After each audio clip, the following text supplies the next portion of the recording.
Hello! Hey everybody! How's it going? I'm coming to you now. How's it going, everybody? You having a nice Sunday? I know I am. Hey everyone! Oh dear. Two live chats at once, says Nimbletack. I'm multitasking. Oh wow, incredible. Hey there, Scython. Welcome to the stream. Runcible says, wonder what Discourse will think of the compendium being free. Strangely generous move from Games Workshop. Must be a catch somewhere. Yes, we will talk about that. So, welcome to the Sunday stream. I can't call it the Every Other Sunday show because somebody else stole that from me, probably. I thought about it years ago, you know. Somebody took it. How do I sound? Does the audio sound okay? Can y'all hear me okay? Does it sound all right? I have no idea. I cannot hear myself. Yes, Alignment Dank. Welcome. I'm coming to you now from space. Space! Something we do not appreciate enough. Hi, all. Yes. So, welcome. We're going to be chatting about oath breaking today. Or oath keeping, perhaps. Perhaps it could go either way. We haven't decided yet. Just, I will be honest, when it comes to me, I find it a lot harder to resist temptation than to, actually resist it. I tend to be the type that kind of gives in a little bit, depending on what it is, I suppose. The Every Other Sunday show. Yes, Decoy, yep. Dolphy says, good, something to cleanse my palate before jury duty. Oh, goodness. So you've been called to do your civic duty, Dolpheus. Good luck. Good luck. Enjoy. To be honest, I've always wanted to be on a jury. I've never been on a jury, and I want to be on a jury. I would love to be on a jury. I think it would be really fun. I'm like really excited. I guess I'm a little bit nosy. So in this sense, I would be definitely in favor of letting myself be on a jury. But I've never received a summons. I've never been summoned anywhere. I've never actually been summoned anywhere. No, that is a lie. I have been summoned, actually. If you're going to court at all, you do get a summons. So I have been summoned, actually. But I've never been jury summoned, I guess. Summoned as a jury member. Which is sad to me. I want to be a jury, you know? I'd be like really worried about answering wrong. You know, if they ask you those questions, like, are you prejudiced at all against the defendant? I'd be really worried about accidentally saying something that made me sound like I was prejudiced against the defendant, and then I wouldn't be allowed to be on the jury. And I'd be like, damn, I want to know what was going on in that court case. I was curious, you know? No problem at all, Scython. Welcome. Hello there. The Fortnite show says, yeah, I guess I need a brand for this sort of thing. I'm terrible at this, like, branding sort of thing, you know, that you're kind of meant to do, I guess. Like, as a content creator, you're meant to sort of sell yourself. I'm not very good at that. I just kind of say what's in my soul, okay? I sing a song, and that's it. That's all I've got. So I just do things as they come to me, and I haven't really thought about like branding the streams. I guess that comes in time, right? I suppose, like, because I sort of looked at, like, Uncle Adam, I guess, like, at Tabletop Minions, his channel. He like has it he's been like in this game for like 10 years. You know, I'm like a wee newbie. I'm like a wee casual. I'm like, hello. My name is Discourse. I'm new. How's it going? I still feel so new at this, but in actuality, I guess I've been like here for a little bit now, working away on the channel and things like that. Like, since, I mean, I've been working. I was making content like early last year, but it was mostly Batman minigame content. And the reason why you've never watched that is because no one cares about Batman miniature games. But I started covering Games Workshop more. I started covering other miniature games like in, I want to say, like August, like late August, early September. So we're still not 12 months yet. So I'm still early days, you know, still pretty early days, all things considered. Alignment says your name is in the Book of Grudges now. Oh my goodness. Oh, no. Bob Hoffner says, oathkeeping is a bit triggering for Americans. I don't know what that means. I'm sorry. I am profoundly not Yankee. The funny thing is that I look in like on the Americans, and I'm like, ooh, but like in the very touristy way, sort of like I fetishize Americana, you know, like in the way that Americans, like, you know, you get like weeaboos, for example, who like love kind of Japanese like culture and things like that. I'm like the other way around. I'm like, whoa, look at this. This is where Elvis lived. Whoa, this is incredible. I like my cowboys and stuff, you know, specifically fantasy cowboys. I'm a big fan of that. How is the moving going, says Andre. It's going slow. So most of my stuff is still in still in storage. For those who don't know, I'm kind of between houses. But I have got a house, and there's asbestos, so they're getting rid of all that. And basically, they're getting rid of, like, I have some men in, and they're like dealing with that, basically.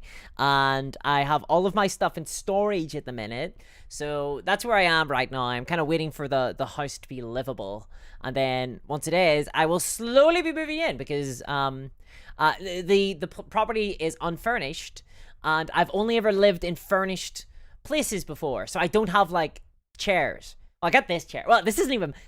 It's the thing. I'm so broke. Like, this isn't even in my chair. This isn't even mine. People are like, "What chair, bro?" For some reason, people are obsessed with this chair. Like, I mean, it's nice and all, but if people never seen a pink chair before, like, it's good, but it's not like incredible. It's that kind of like race car computer chair that's like really in right now for some reason. So people are like, where'd you get that chair? I'm like, I don't know. My sister owns it, you know? I stole this from my sister because I had nowhere else to sit. I was sitting on on a little kitchen chair before, and it was the most uncomfortable thing in the world. Let me tell you. 20k subs, not a new basis hunter. Well, thank you very much. Yeah, I mean, like, yeah, the channel has been growing beyond my wildest dreams. So thank you, everybody. To be honest, like, it took me completely by surprise. So thanks a lot, everybody. How about bi-monthly breakdown, says Pixie. I like this. I am often breaking down, to be honest. So it's kind of funny, right? Because I've been streaming a lot more on Twitch. Mostly playing like Warhammer Age of Reckoning.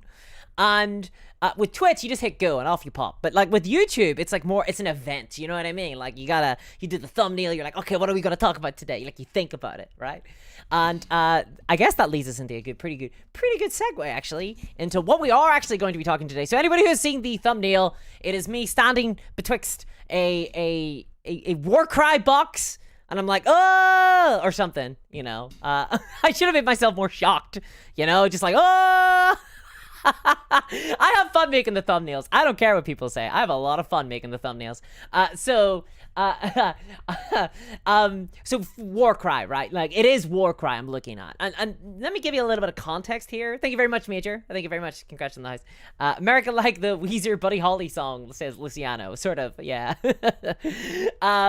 Let me give you a little bit of context here. So the last thing, if you watched my recent video, the last thing I bought from Games Workshop was a couple of Genestealer cultists. When the Genestealer cultists got their new codex.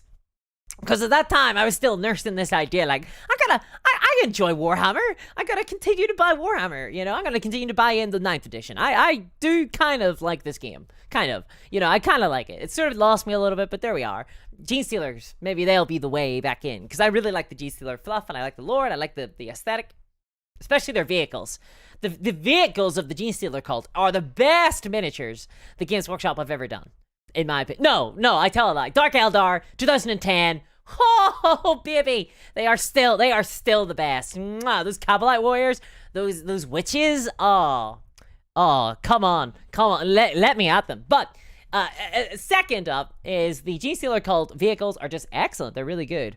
More like Warcry me, am I right? Says Powerhouse of the Cell. Yes. Oh, yeah, I should have done the Warcry face.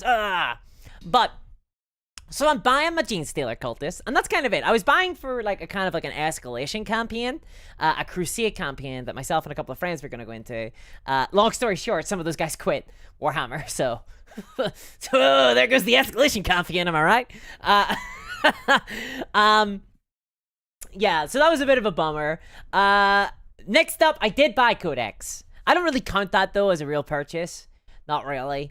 It was kind of like that was charity on my behalf to Games Workshop. I mean, I didn't need to buy that thing. I could have gotten it on a PDF, but I was like, you know, I want this in like book format. I kind of want to own it. I kind of want to like be able to flick through the pages, right? It was kind of like a luxury purchase, really. It wasn't like a necessity for the game.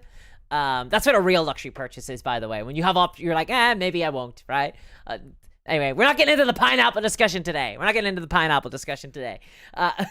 But in any case, so I bought the Codex, but I don't really count that one. That's like a sort of like a little cheeky little side. I was planning on building a Chaos Army, as I mentioned in my last video. But I never did. And as I've noticed, you know, that the Games Workshop business model has increasingly turned into this sort of like weird, like, you gotta buy this big box set or else you just don't get anything. And like, don't get me wrong, there have been products from Games Workshop that I have wanted to purchase over the last year. I detailed the Chaos Cultists before. I wanted to do like a Chaos Renegade army, but then that was kind of kicked from underneath me. Somebody basically came up and kicked the stool from under me. Hey there, Scython! Hey, Discourse, take this offering from your cultist and grow more. Well, thank you very much. I really appreciate that. Kalima! Also, did you see the Blood Elf STLs from my 3D Print Forge? I have to resist starting a Blood Elf force at the minute. All the best! Well, thank you very much, first of all. I really appreciate that. I did not know there was a Blood Elf force, though. Oh, dear. You've given me with one hand and taken with the other, because I think your money's going straight on to Blood Elf STLs. I'll have to check those out after the stream. Thank you very much for letting me know about that. That's really cool. That's really awesome. That's lovely. Thank you so much. I'm always touched. Sorry. You kind of threw me off. I'm like always touched. Thank you very much. So yeah, there's been lots of stuff I want to buy. I've wanted to buy the Chaos Cultist, but I want to buy into Ash Wastes. I really want to buy into Ash Wastes. I know I don't enjoy Necromunda anymore now that I've played other games. That's like a really cruel thing to say. It's like killing it with kindness. Necromunda is the best skirmish war game I think that you can play if you've never played any other skirmish war game. Just like, I don't mean it to be cruel, but it's just that throughout, as I play more skirmish war games, I'm like increasingly like, wow, actually, Necromunda, it's actually not that good. And it really sucks because I love Necromunda. And it was purely on the strength of the idea that I would be able to jump in a car and run my opponents over in my vehicles. That won me over to the idea of Ash Waste. I was like, maybe it'll be fun now if I can like drive over people, if I'm giving that experience. Because there's no other war game really that I know of that quite captures that kind of Mad Max madness of being able to run people over. Yeah, I know you've got like Gaslands, but that's like a very vehicle-specific game. You don't get to like drive over people, is what I'm saying. I want to drive over people. I've been knocked down by a car, by a vehicle once in my life. Okay, I wanna return the favor to society now. So, boom, you know. But no, the only way to actually access the Ash Wastes rulebook is by buying the $300 box set Ash Waste, which means, I'm not buying in. I can't buy in because every single time I like look at it, I'm like, am I gonna buy in the Ash Wastes?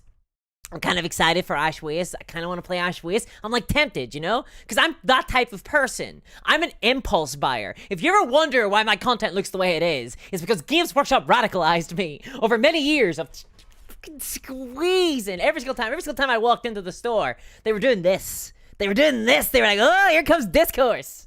Woohoo! So this is why the content looks the way it is, right? But I get these urges, you know, like 3 a.m. at night, kind of like the Gremlins, you know. I'm like, just add water. I'm like sort of start getting the shakes. I start being like, maybe I could buy Ash Wastes, huh? Maybe I could buy into Ash Wastes. Ooh.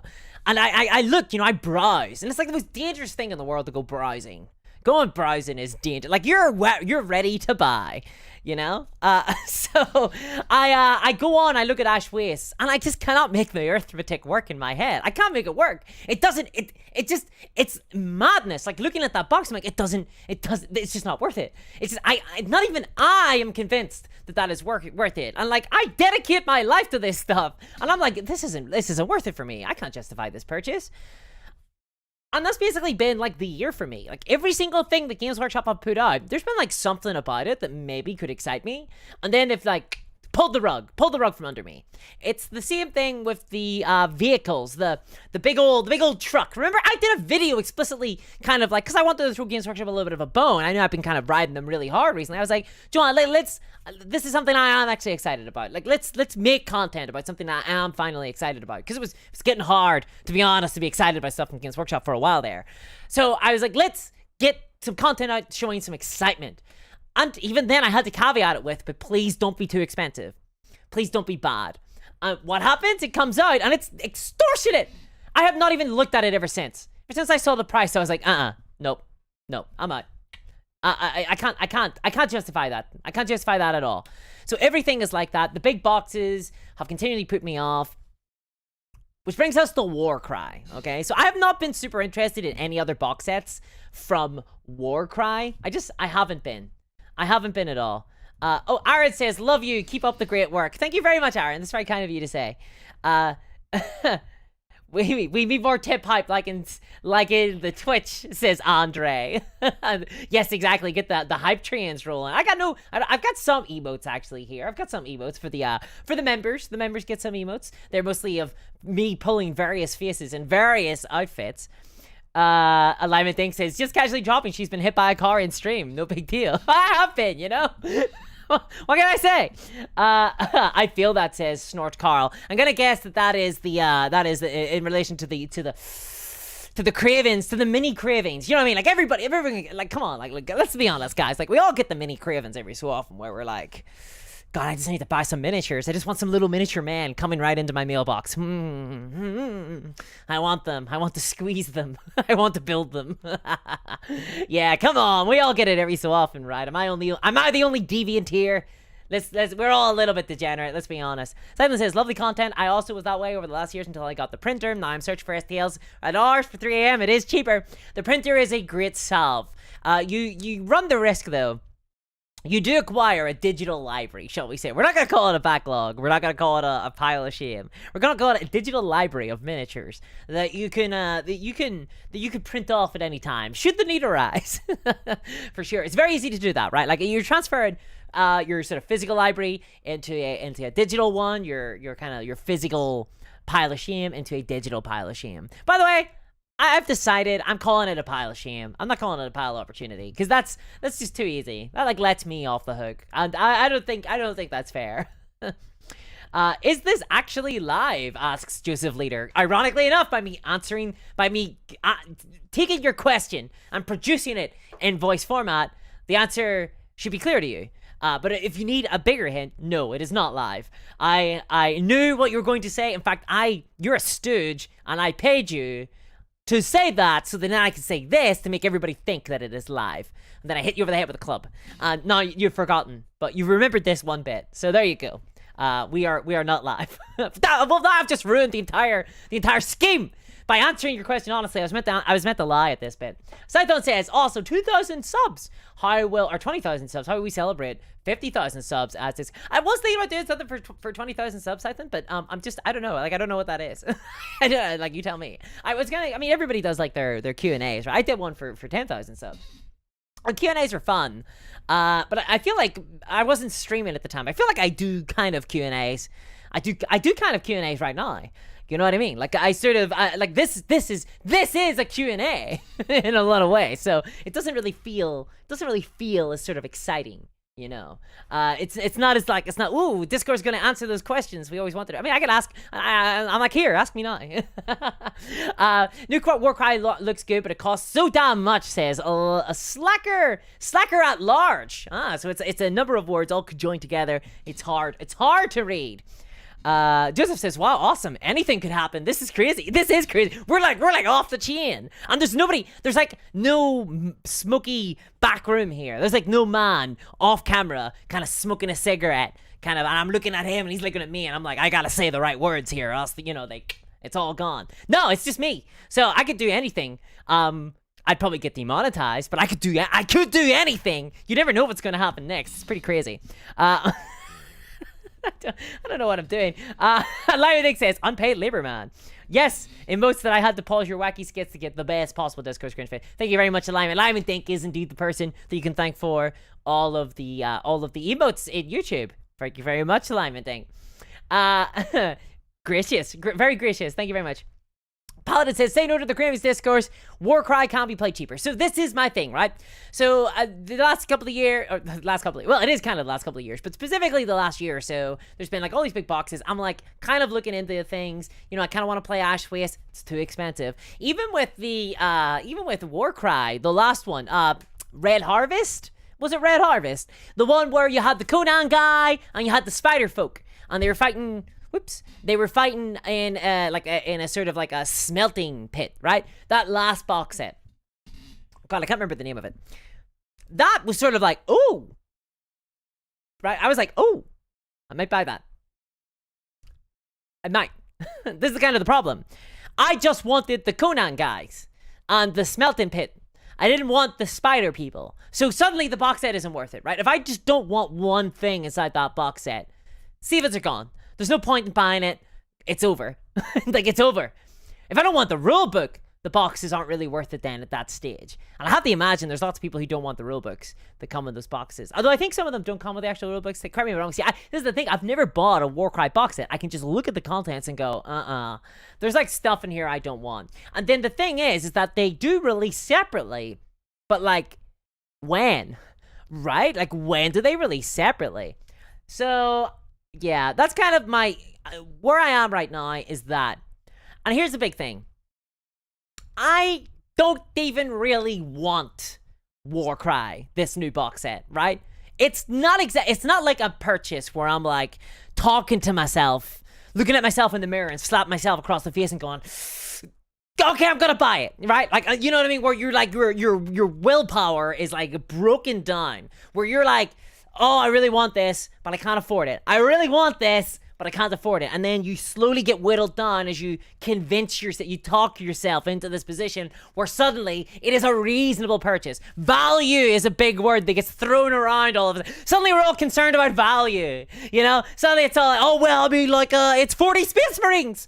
Right? Like, individually, they would be much more expensive if I were to buy them individually. I mean, you're never gonna buy them individually, but if I were to do so, then they would be much more expensive. No, there's value. Think of the value. Dude, you know, those Space Marines, they're medium popcorn is what they are, okay? No one's buying medium popcorn. It just exists to make large popcorn look a little bit better.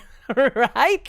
So you're talking about value all of a sudden. It's like value that's ephemeral value. It's not real. It's not real value. But you're talking to yourself in this way, convincing yourself that you're gonna buy, right? Because you really want the product. It's not even like that for me with this Warcry box. The reason why I kind of want this Warcry box is that I want to play the new edition. I want to buy the new edition of Warcry because it's a big, massive blind spot for me. I haven't played Warcry. Warcry is increasingly, it seems, becoming a very sort of important part of the Games Workshop ecosystem. I keep getting told that it's a very strong game, and it's a new edition of Warcry. And I'm like, should I buy into this now? Is this the best time?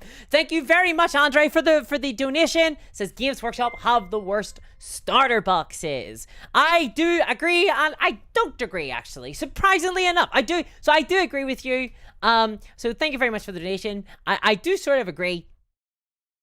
They wax and wane sometimes. Like, for example, some of the launch boxes are okay. Like, the value I I was tempted by Dominion at one stage when it was down to like 80 pounds or so. So what would that be? Like $100? I was tempted by it. I was like, wow, okay, this is actually a fair amount of miniatures. This is like the size of like a Warlord Games army box, right? Like, that's actually an okay miniatures. But they do struggle, like Games Workshop do struggle to present value. And it kind of depends as well. So, for example, I was looking at Operation Blackwind today. This is by Corvus Belli. This is for Infinity, the miniature war game Infinity. It's a sci-fi shooter miniature war game skirmish level. Thank you so much, Apoapsis. Thank you very much for the membership. Welcome to the Discoursaires. Welcome to the Advocate tier. Thank you very much. I really appreciate that, actually. Thank you very much. I hope you enjoy the emojis that were crafted by Alignment Inc. I was looking at Operation Blackwind today, and to be honest, I mean, that costs about £140. So it's a similar price, right? To the Heart of Ghur. The Heart of Ghur. And actually, for those who don't know, let me just pop this on. Whoa! Hold on. I'm trying to... I don't know how to... Aha! Here we go. Ah! Excellent! There we go. Right? So, the Heart of Ghur. It's like £140. Oh, everything is out of... Can I... Oh, no, I can't. What if I were to do this? Okay. So, it's £140 for the Heart of Ghur. For Operation Blackwind, at RRP price, it's the same, right? I like to compare RRP. I think RRP comparisons are fair. And with Operation Blackwind, you actually get less minis. So you get 1, 2, 3, 4, 5, 6, 7 minis. You get 7 minis for them as well. Now, these minis, there's a lot of caveats here we're gonna run over really, like, in a moment, you know? But, like, it's just, to take them one by one. The terrain in this is cardstock as well. I understand this is hard to see, but we're both struggling with this. This is cardstock terrain. You get all your tokens, you get your starter box, right? And for Operation Blackwind, you do get some, like, they've got some exclusive minis, which I'm not a fan of, Corvus Belli. I'm not a fan of exclusive minis. This is Helen of Troy. In the setting, there's this faction called the Zelith, and they basically bring back people from the, like, historical people. They use their DNA to, like, clone them, basically. So Helen of Troy is here as an exclusive miniature. You get, like, 3 more miniatures as well from, like, a different kind of box or whatever. Right, okay? So you're getting, like, 19 miniatures. That's less than the Heart of Ghur, right? Like, the Heart of Ghur, you're getting, like, what? Like, 20 minis? Am I wrong? You're getting like these guys here. You got like 2, 4, 6, 8, 10, and then you get these guys here. 2, 4, 6, 8, 10. Yeah, and then you get like this terrain. Now the terrain isn't incredible. The terrain is okay. It's hard plastic though. It's hard plastic. Oh, thank you very much for joining there, Paladin Pariah. Welcome to the Discourse airs as well at the Advocate tier. Thank you very much. I really appreciate that. And Powerhouse of the Sale says, damn, where's Periapsis? Thank you very much for the donation. I have no idea what Periapsis is. I don't know. I'm sorry. Is this like a medical term of some kind? Frankenstein says, original Warcry was $170 with a ton of plastic terrain. That was a good deal. This set is less good by a large margin. I agree. So I think compared to the previous Warcry boxes, it is definitely a worse deal. And I do think that the boxes have been getting worse. And I think that they're going to continue to get worse. In fact, check out my next video on why that might be. You might be able to see a tab there that is the Games Workshop, the Games Workshop annual accounts. But the terrain's okay, right? Actually, I'm not like super hyped about this terrain. Like, I know that like loads of people are like, I love this terrain. I don't like plastic terrain. There, I said it. I don't like it. I actually don't like it at all. Do you want to know why? Because I have so much of it that sits unpainted in a bag somewhere. Actually, I know exactly where it is. It's in a big storage shed. Literally, in a bag. There's all this plastic terrain sat, this junk, this trash that I don't know when I'll ever get painted. But it's effort and it's hassle, and I don't want to paint it. It's a ton of work to paint the plastic terrain. I kind of like the MDF, you know? I kind of like the pre-painted MDF. Oh, that's for the old Discourse. That's for old Discourse. Hey there, Bad Squiddo. Dang, that's an impressive number of viewers. Well, thank you very much. Everybody, this is Bad Squiddo Games. They make some awesome miniatures. Speaking of which, metal. A lot of them are metal miniatures, including Operation Blackwind. So, Corvus Belli, obviously, they don't have the scale of Games Workshop. I don't think we should ever expect the same value from Games Workshop. It's kind of crazy that you can kind of compare them, honestly. Corvus Belli are relatively small compared to Games Workshop, but they're not tiny now. They are relative. They're pretty big, right? They're pretty big as far as miniature wargamers games go. Nowhere close to Games Workshop, obviously. No one's close. Nobody's close to Games Workshop. But the box set, if you compare this with the Heart of Ghur, right? It's not a bad deal. But there are constraints on Corvus Belli. The miniatures are metal. There are arguably finer detailed, right? Everyone says that Games Workshop make the best miniatures, but arguably the Infinity Metal miniatures are better detailed. And yeah, so like the Heart of Ghur is not the worst box set from Games Workshop. That unfortunately has to go to Ash Wastes. Like if we compare, I mean, we can't really compare anything to Ash Waste because it's really bad. But I mean, even the Age of Darkness box set from Games Workshop, even the Age of Darkness box set, if we recall, the Age of Darkness box set was much lauded for its value. There's that word again. For its value. When it was first revealed, people were like, oh, I thought it was going to be $240. It's only 180 or whatever. That's not bad. But here's the thing, right? I've watched many unboxings of that box set. Did you know this? Because I love watching unboxings. I'm a sucker for unboxings. I love watching unboxings. It's like my meditation time. You know why some people like meditate or they do yoga? I watch unboxings. I go, and I center myself and I watch somebody else open a box of miniatures and I go, ah. It's basically my happy place, okay? And I've watched a lot of unboxing of Age of Darkness, and without a doubt, the most the funnest unboxing I have ever witnessed. Thank you very much for the super chat there, Apopsis. Periapsis is close by. There's like some doctors joking around in my chat right now. I don't know what the hell's going on. But thank you very much for the super chat. I really appreciate that. I really appreciate that. Thank you very much.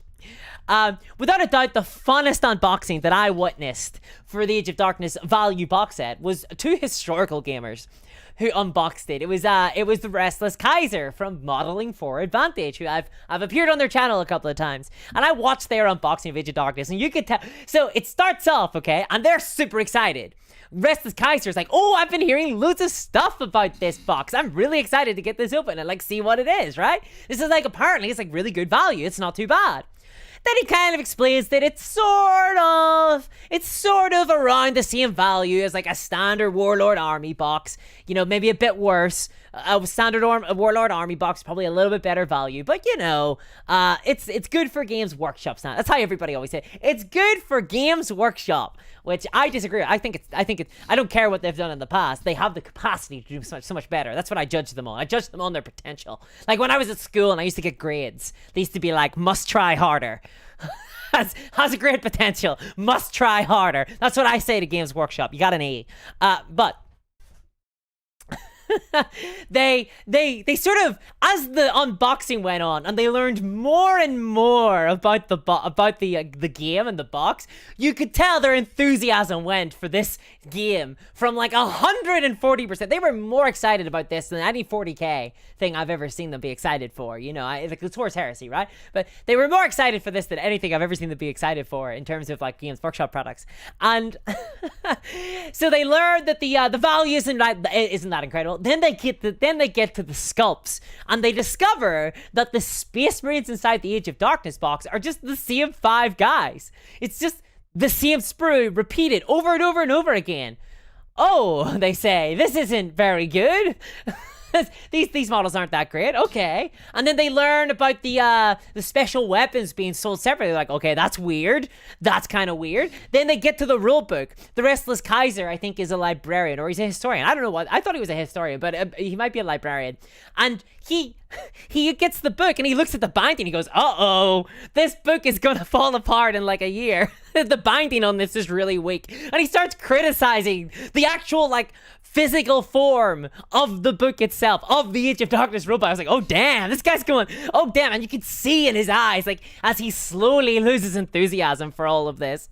It was absolutely incredible. They started off at like 140%. By the end of their hour-long unboxing, they spent literally like 30 minutes at the end just kind of criticizing all the problems with this box set. It was Restless Kaiser, man after my own heart. It was absolutely incredible.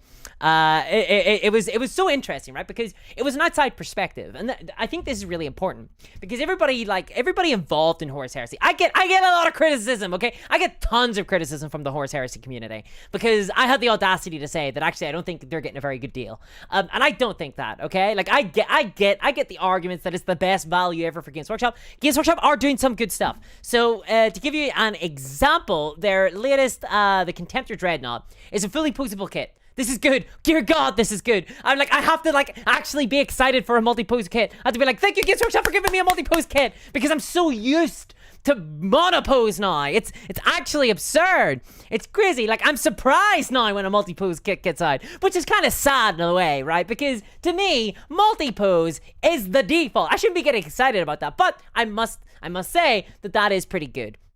They also did some pricing stuff. So they brought the prices down on like the Rhino, for example. This is good as well, right? I think fair dues for fair shakes, right? Like I just made up a saying there. You're welcome. You can use it as you will. I'm not trademarking that. I ain't no Games Workshop boy, okay? I don't think so. But you can have that one. Fair dues for fair shakes, right? And it's like, so I'm happy to say when they're doing good stuff. And yeah, sure. I mean, I guess I could like be like, oh, thanks a lot for not selling your box set at $240. But I mean, like no, like what they got from me there was me going, it's still a little bit expensive though. For a launch box, a little bit expensive though. I mean, it is. It is. And selling the weapon kits separately is also pretty ghoulish, I think. I mean, considering the fact, I mean, like I said, it's really fascinating, right? Because you watch the Horus Heresy community and they're like, wow, this is incredible. Like, this is actually absurd. The pricing on this is really, really good. And okay, it is. Compared to Forge World, but the price of gold looks incredible compared to the price of things on Forge World. You can't tell me that something is looking good in comparison to Forge World prices.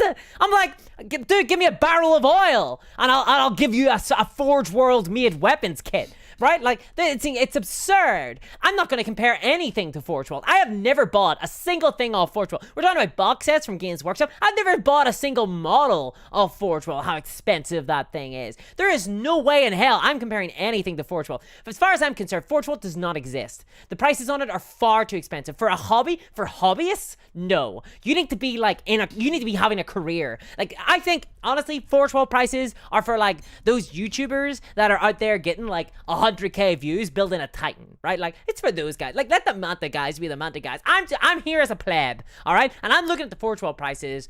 Often, I must be said, sometimes with covetousness in my heart, as I slowly stroke my computer monitor, looking upon the death core of Krieg, and I go, ooh, ooh, such exquisite detail. That used to be me, like 15 years ago. I used to love the idea of getting, I was like, if I ever win the lottery, I'm gonna go to Forge World. But it's that kind of thing. I'm not comparing anything to Forge World.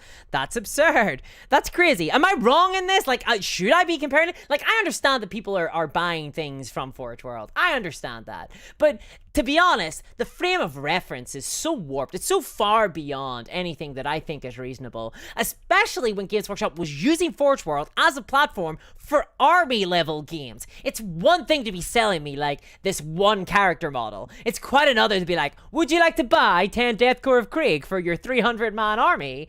No, I would not. Not at like $70 for 10. No thanks. Am I wrong? Am I wrong on this? Tell me, chat. Please tell me. Gareth says, hey, Warlord Titans are great value. They'll cost less than my car. That is not an absurd thing to say.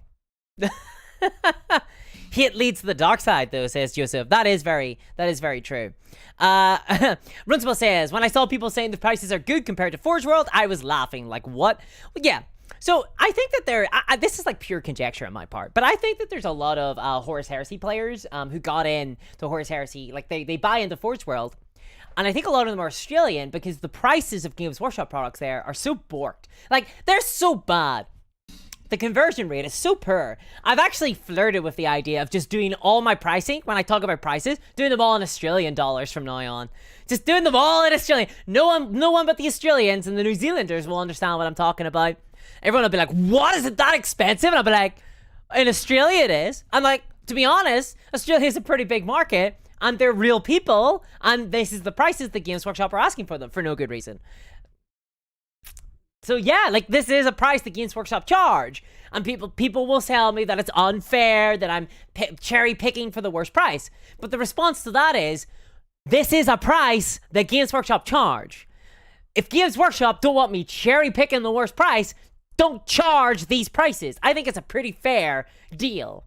But I do American dollars because most of the audience, most of you guys are in America. So I do the value dollars. I've flirted with the idea of doing Australian though. Just as a bit of a josh, bit of a lark. You know what I mean? A little bit of a lark.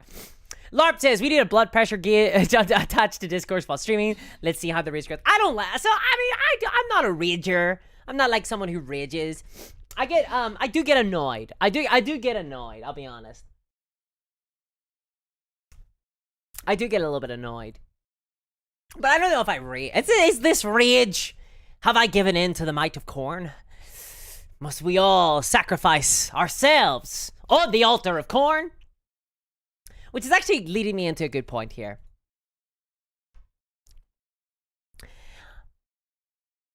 I don't really want the new Warcry box, but I think I have to buy it because I want to play the new Warcry, and I have no idea if they're going to release the rulebook separately or not.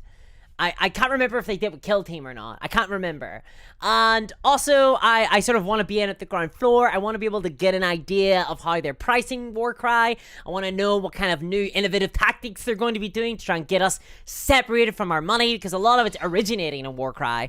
And Warcry is less of an onerous buy-in than Necromunda, Ash Waste, because it's a more casual product. It's for casuals, right? Like, Warcry is designed to be an accessible game. This isn't casual, by the way, isn't a dirty word, right? Because I'm going to be casually playing it if I play it. This isn't going to be my main game, but I got to casually play it, right?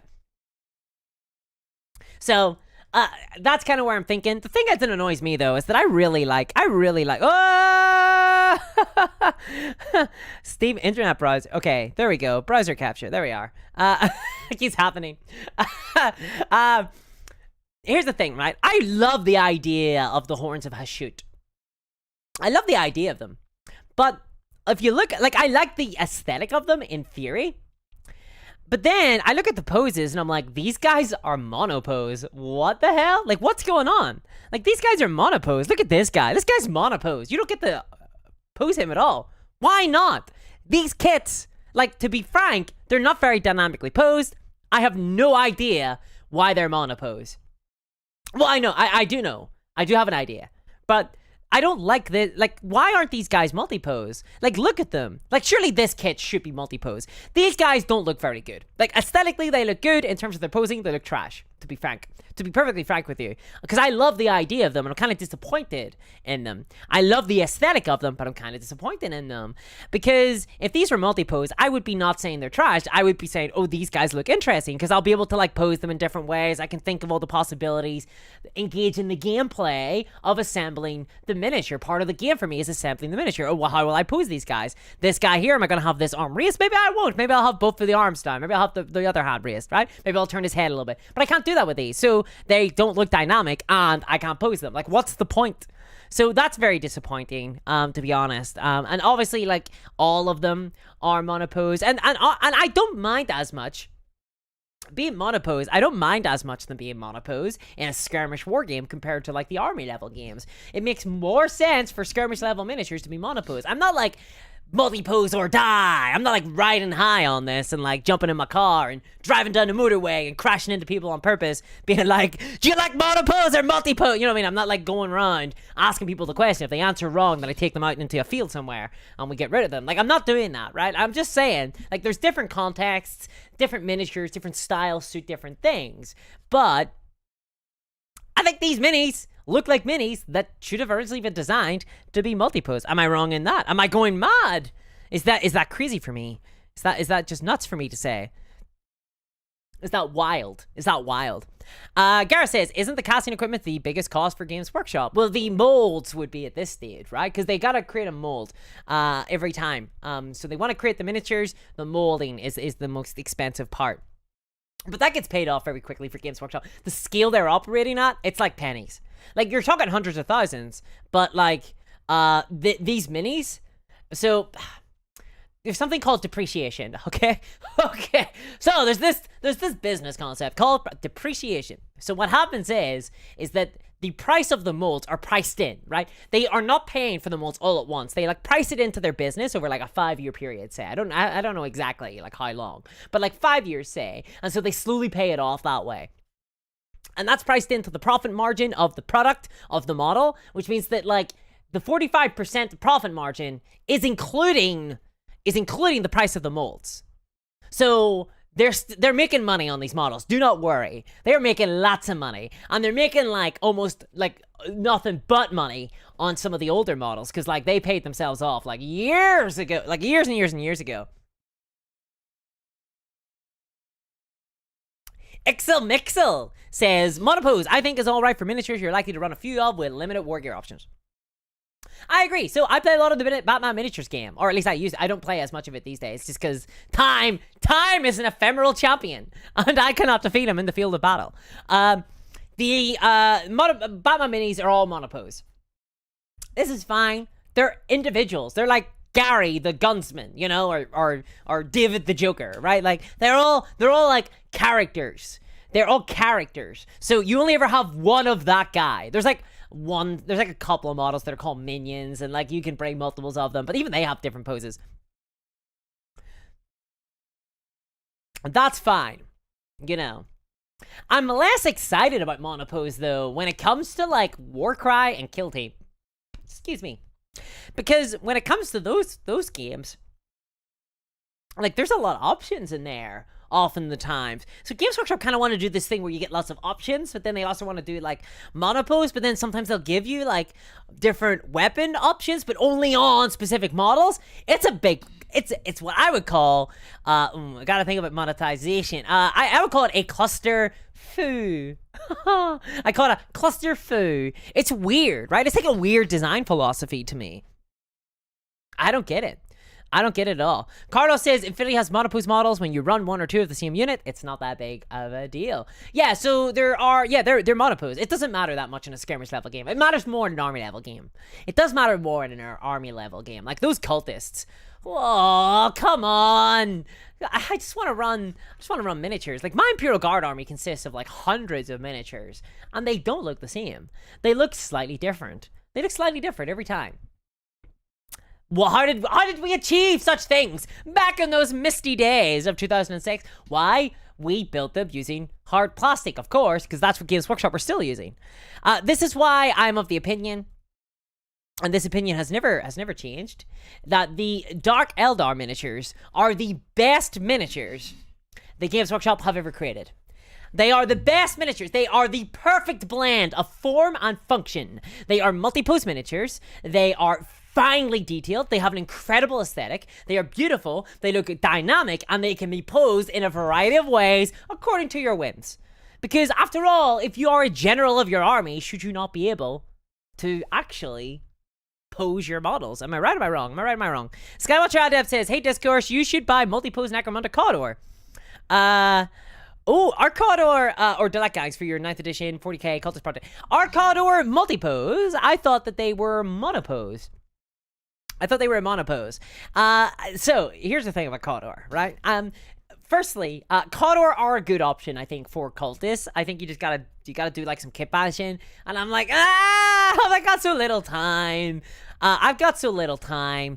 But I get it. It's definitely a project idea. The problem with that is that I'm already planning on a heavy conversion army utilizing Cawdor for a completely different army, specifically for a Sisters of Battle force that will, I say Sisters of Battle. What I mean is a 4th edition Warhammer 40k Witch Hunters force that consists of Sisters of Battle, an Imperial Guard, but it's not actual Imperial Guard. It's Cawdor models representing Imperial, like, hanger-ons to an Inquisitor, you know, like a sort of a crusade of some kind being led by an Inquisitor, a bunch of Cawdor guys, and they will be utilizing the unit profiles of 4th edition Imperial Guard. I think there was a 3rd edition Imperial Guard Codex and there was a 5th edition Imperial Guard Codex, so I haven't determined which stats they'll utilize yet, but I'll use the Witch Hunters from 4th edition. So I don't really want to use, like, I don't want to have Chaos Cultists using Cawdor models, basically, around, because it'll be weird. It'll be confusing. It'll be very confusing. Kill David the Joker, says the Orc Inquisitor. Nothing wrong with him. Sonny Cal John says, old school Dark Eldar or Drukhari? 2010 Dark Eldar. The line refresh. The older Dark Eldar have a charm to them. They look like evil elves. Like, and I mean, like, not elves as in, like, Tolkien Eldar. Which stolen, by the way, Games Workshop, but there we go. It's okay. It's fine. I forgive you. I'm talking like Santa Claus elves. I'm talking like, they look like evil little, like, we're gonna steal Christmas. You know what I mean? They feel so short and stumpy, and they're like, I can imagine with candy canes and stuff, when they got their little, like, spiky helmets. That's what I think of when I think of the original Dark Eldar. It wasn't until 2010 that I actually started to like the Dark Eldar.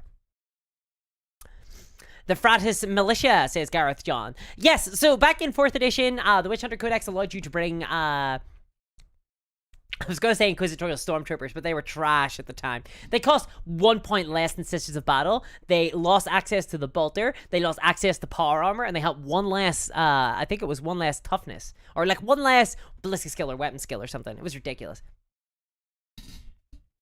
But, No, back in 4th edition, you could have you had access. You could soup up your armies. Back then, it was just like taking attachments. You could basically take like an Imperial Guard attachment, and that's what I'm going to do. But I'm going to utilize Cawdor models to play as those. The dream. I'm going to rebuild my 4th edition Dream Army with some updates. And then I'm going to play 4th edition Warhammer 40k, and I'm going to see, was it actually a good game, or was I just a child? The answer, by the way, is that I was a child. But we'll see if it was a good game. I'm sort of excited to play it, but it's like a big project. Probably won't be, like, completed. It won't be done. It won't be, I don't even know if it'll be started until next year. So, I'll see then. Hey folks, I hope everyone is safe, healthy, and supporting your friendly local game sources, James Serapio. Yes, thank you. I am, actually. I am. I have played a few games of A Song in Ice and Fire. A song of Ice and Fire at my local game store. And I have been having a lot of fun there, actually. And I have been paying in. It's like you pay in to get access to the tables and things like that, and that's what I've been doing. I've been having a lot of fun. Ixie Mixel says, I love the Carnifex kit despite its age because it comes with all the weapon options you need in the kit, multiple heads and accessories. Well, I cut for time. So in my last video talking about like multi-pose and monopose, I did actually mention the Chaos Spawn. Ooh. I talked about the Chaos Spawn. But I cut it for time basically because I actually I think really hard about my videos and like what content, like how I do stuff and stuff. Like I spent 3 hours today re-editing a video, like a script of a video that will be out on Tuesday. I spent like 3 hours doing that, and all I could think was, does Valrak do this? I don't think so. Dingo, you're 100% right. Games Workshop in Australia is expensive. Unfortunately, they are not taking house mortgages at the minute. Thank you very much for the donation, Dingo. Look, yeah, that's what I wondered, if there was like a bigger proportion of people who were buying Forge World, because the disparity between Forge World prices and Games Workshop prices isn't that large down under. So that's what I was really curious about. But thank you very much for the donation. So yeah, I don't think that Horus Heresy is as great a deal as people sort of perceive it to be. I think that it's probably the best for Games Workshop, though, which is fair. I think it's fair thing to say. The Games Workshop have definitely made Horus Heresy a little bit more, they've made a little bit more cheaper. They have had thoughts, I think. I think that they do. I think they're being sneakier with Horus Heresy. We'll put it that way. I'm very cynical when it comes to Games Workshop these days. I didn't used to be, but 20 years in the hobby kind of makes you a little bit cynical, I think, unfortunately. 20 years not only of... Oh, I've got a little bit of lipstick on my tooth. 20 years not only of... 20 years, like, not only of being in the hobby, but also looking into Games Workshop's books and things like that. You know what I mean? You start to get a little bit cynical. I actually wanted to talk today about the return of Privateer Press, but I didn't have the time to like look into it. But I've heard little murmurings. Major Sven says, I still play 3rd edition 40k at times. It's not a good game, but I love it. That's cool. I haven't played like those old editions of Warhammer in like years, like 10, 12, 15 years. Like, it's been a really long time, so I sort of do want to play them for sure. Sorry,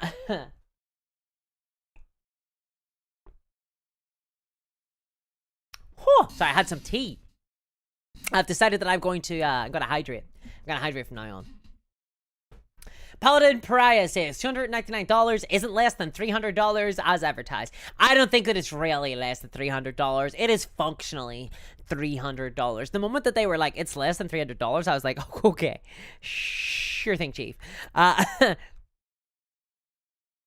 Symbiote Mullet, thank you very much for the donation. Good evening, Discourse. I'm driving long distance tonight, and you're far better than the radio. Have fun and stay hydrated. Fair shakes for fair dues. Thank you very much. I really appreciate that. Thank you. Thank you very much. I really appreciate that. Thank you very much. Well, I hope you have a lovely drive. Bob Hopfner says, I would love your take on War Machine on comparison to Games Workshop. So War Machine's a really interesting one. I'm going to be honest. I'm like this with War Machine. I got blinders on. I can't see them. Like, I missed them for ages. They were like not part of my kind of like my hobby what's the word, like my ecosystem, my sort of food. I don't know what I'm going out. I don't know what I'm going out for here, but you understand what I mean. They're not my brand, right? I don't really know them that much. I don't know their ways. I know them mostly for game design. I follow some people who talk about games design a lot of the time, and often I hear Warmachine Warmahordes get brought up as an example of good game design, sometimes being contrasted against Games Workshop game design, which you'll be happy to know amongst people who design games and things like that and think about these things. Warhammer doesn't come out the other end looking very good, okay? Like, I'm sorry, but like, I can only report what I hear, and it doesn't come out the other end looking very good. But in any case, they often talk about Warmachine in terms of game design. It's from everything that I understand of it, it seems very complex, but definitely there's a lot of depth to the games. Now, that said, the thing that caught my attention was there was like two things. So I have not read the press release because I'm very bad at this job, I guess. It's like my one job is to be up on top of hobby news, on top of miniature wargame and stuff, and I have not read the press release from fucking Privateer Press. I haven't read their press release. However, two things stood out to me from what I have heard. Please chat, let me know. Please chat, let me know if I have gotten this wrong. But they are, firstly, you're going to be going into 3D printing in a really big way. They're going to be 3D printing all their miniatures and shipping those out, which is kind of crazy. I think they also might be selling STLs. Secondly, they have, they're selling these bundles now that are like $200 for not that many miniatures, from what I understand. Thank you very much for the donation. Sean says Privateer Press has gotten back into Dungeons & Dragons 5th edition space in a big way. Currently, they have run 3 D&D 5th edition Kickstarters. The bindings on the book from the first Kickstarter were bad, the second much better. Thank you very much for the donation. Thank you. I did not know that. Really, I did not know that. I did not know that Privateer Press. God, you know what? That makes sense to me. Privateer Press doing that. I think I've heard their name in the same context, and it's never quite triggered like, oh, those are those guys. Oh, you're watching me like you're like watching me kind of have that moment where Han Solo realizes that Luke and Leia are brother and sister, and so therefore, you know, Leia and Han can be lovers, but then at the same time, that knowledge is now tinged with the memory that Luke and Leia kissed that one time, and he was there and he saw it. So it's like whoa, it's like conflicting emotions right now. Well, I'm very sorry to hear that the binding on the books were bad from the first one. Glad to hear that they have apparently gotten better for the second one then, so that's good. Yeah, I've actually seen a lot of the I've actually seen a lot of Privateer Press products, but I never got into Warmachine. So from what I understand, they are going. The box sets have not sounded like great value to me. Now they talk about an app as well in their press release. Oh god, are we gonna read it? Are we gonna go through the press release right now live on stream? Am I gonna have to have a hot take of some kind? Privateer Press. Let's see. Press release. I mean, Privateer press release. Let's see. Is this what we're gonna do? Is this of interest? Is this of interest at all? I don't know if people care to hear my opinions on this. I kicked into Privateer Press's first 5th edition Kickstarter, and it was woefully disappointing content, says Paladin Pariah. So, Thank Magician, great. PP hasn't announced STL files as far as I'm aware. The 3D printed minis will have holes for magnets and common magnets so you can swap equipment. As a fan of the Magnet Baron, I'm for this. I am for this. I really like that idea. That sounds pretty good. That does sound pretty good. I do like the sound of that, for sure. I do like the idea that they're building it for wargamers. Do you know what I mean? Like it's kind of about time, maybe, that they do this idea of kind of interchangeability. When I was at UKGE, there was I can't remember the name of them now, but there was a miniature manufacturer there, and they had built it was a board game, but it had lots of miniatures, and what they had done was they had built the miniatures so that you could interchange the weapons and the limbs on the bodies like easily, like no magnetizing required. You could just take them off and put them back on, and this was to represent you upgrading your character with new weapons and stuff like that. And there's definitely an applicability there for that, for miniature war games, for sure. But this definitely, like, magnets are one of those things, I think, like leaving little holes and stuff like that so you don't have to drill. I think that's great. I like that. It's really good. Grish, thank you very much for the donation. Warhammer game design is what you get when you take low-paid game designers and then make them answerable entirely to the marketing department. It's true. It's true. So I was told by someone in the industry that the writer of the Horus Heresy rules, apparently, so this was fed to me.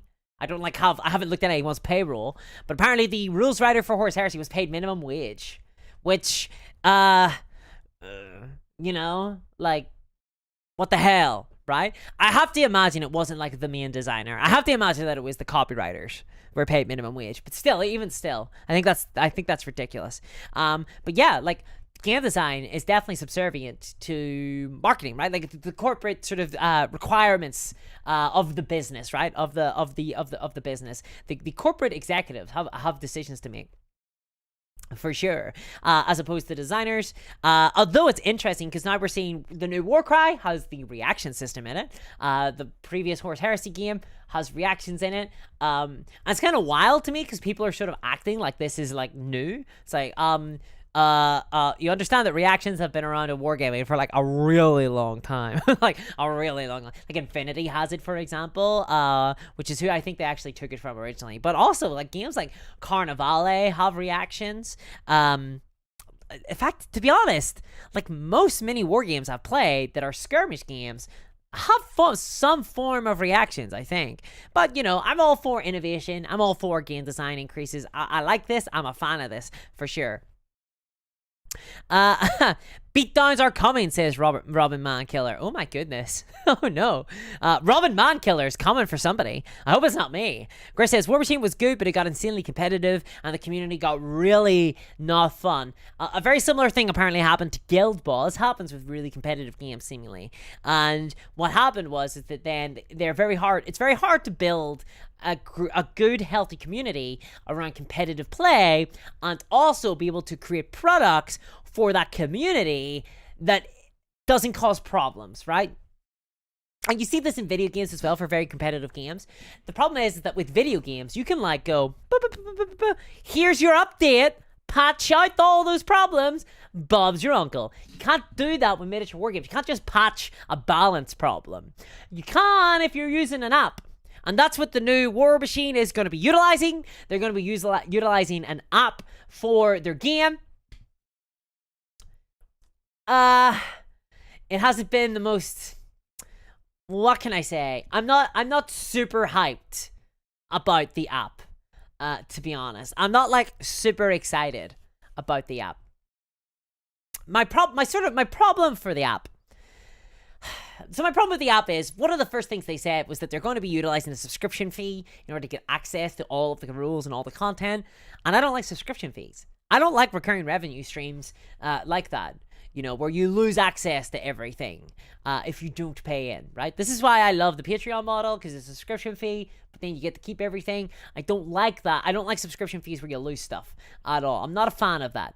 And it seems like that might be the case with War Machine. If you don't pay, then you lose access to it. And that's kind of a little bit of a bummer. It's a little bit of a bummer for me. Is Blood Bowl fun though? Asked Joseph Leader.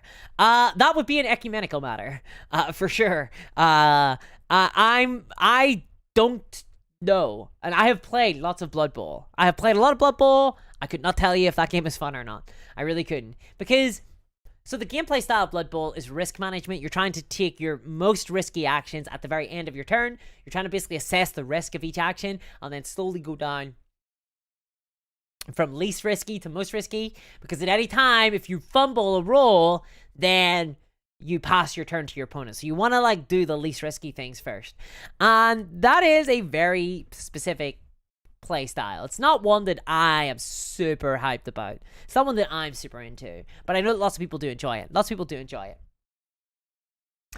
It's also kind of what I'm really looking for from a football like miniature war game. Whenever I think of a football miniature war game, I kind of want like beers and pretzels, and I want to just throw dice at people, like physically at people. Go catch this, motherfucker! You know, that's what I want. So, Jason Medina, love your content. Thank you very much, Jason. That's very kind of you to say. You're very kind. Thank you very much. Gracious. YouTube has ads on live streams now. Mid stream, says James. Oh my goodness. There you go. So apparently they do. YouTube, they're coming at you. Louis says everything seems to be on a sub basis nowadays. Like, this is the thing. Like, people keep saying like, oh well, you know, maybe if Games Workshop had a subscription, that would be good for their apps. And I'm like, no, I don't want that either. Just make it free. Like, it can be free. Why the rule? Why aren't the rules free? Why aren't the rules just free? Why don't Privateer Press just release the rules for free? I mean, they're planning on selling miniatures high. How are they? They're selling like for $200, right? Like, that's how much they're selling them for. Let me pop up this news. Let's see. Okay, let's see. How much are they selling these miniatures for? Because they do give a price. Let's see. Okay, so you gotta bear with me, guys. I don't know what most of this stuff means, to be honest, so apologies. Okay, I don't know anything about the army building. I don't know anything about that. Right. Okay, there's no prices here. But did anybody get the prices? I can't find the pricing, because they did reveal some form of pricing. They did reveal a little bit of pricing. So, Joshua says, the Privateer Press War Machine rules will be free, saving lists will be dollars. Oh, I'm not a fan of that. If they sell, so what I like is a lifetime free, like, is a lifetime buy, where you can pay like $15 and that's it. You get access to it forever. That's what I want. That's the sort of content I like. I do not like recurring subscriptions, because what happens is you pay for it 10 times, then you forget about it, and then suddenly you've paid for it a bunch more. You're like paying money for a service you don't use, or even worse, you just pay for it forever, and then you end up paying like hundreds of dollars for something that would have cost you like $15 if you bought it all at once. That's what I prefer. So Bob says $200 for a skirmish 50 points game. Oh, I don't know about that. I'm not like a big fan of that. It's not a lot of miniatures, is it? Like, how many miniatures is that? 75 for an add-on pack. It's the pricing of it doesn't sound great to me. It doesn't sound great at all. It sounds pretty poor value, honestly. Oh, get that value going. The Tank Girl RPG damage system was pick up all your dice and throw them at someone, and any visible mark is a wound. Damn, I was joking, dude, but okay. I did not know this exists. I kind of love it. I'm kind of, you've sold me on it. Tell me where can I achieve this thing? Yeah, so that's kind of my thoughts on War Machine. To be honest, I haven't sat down and thought about it. I would like to see how it plays. But right now I'm nervous about the pricing. I'm nervous about the subscription model of the unit profiles. I like the idea of the magnets and there being magnet spots. I like that, but the app makes me a little bit nervous. I'm interested in seeing what the gameplay is like, because I've heard it's good. Now, from everything I understand of War Machine, the gameplay is pretty intense. So we'll see. We'll see how it goes. This, by the way, is how you know that I'm living the high life, because I'm drinking off-brand cola. That's how you know that old Discourse hasn't made. That's how Discourse hasn't made. Oh yeah, for sure.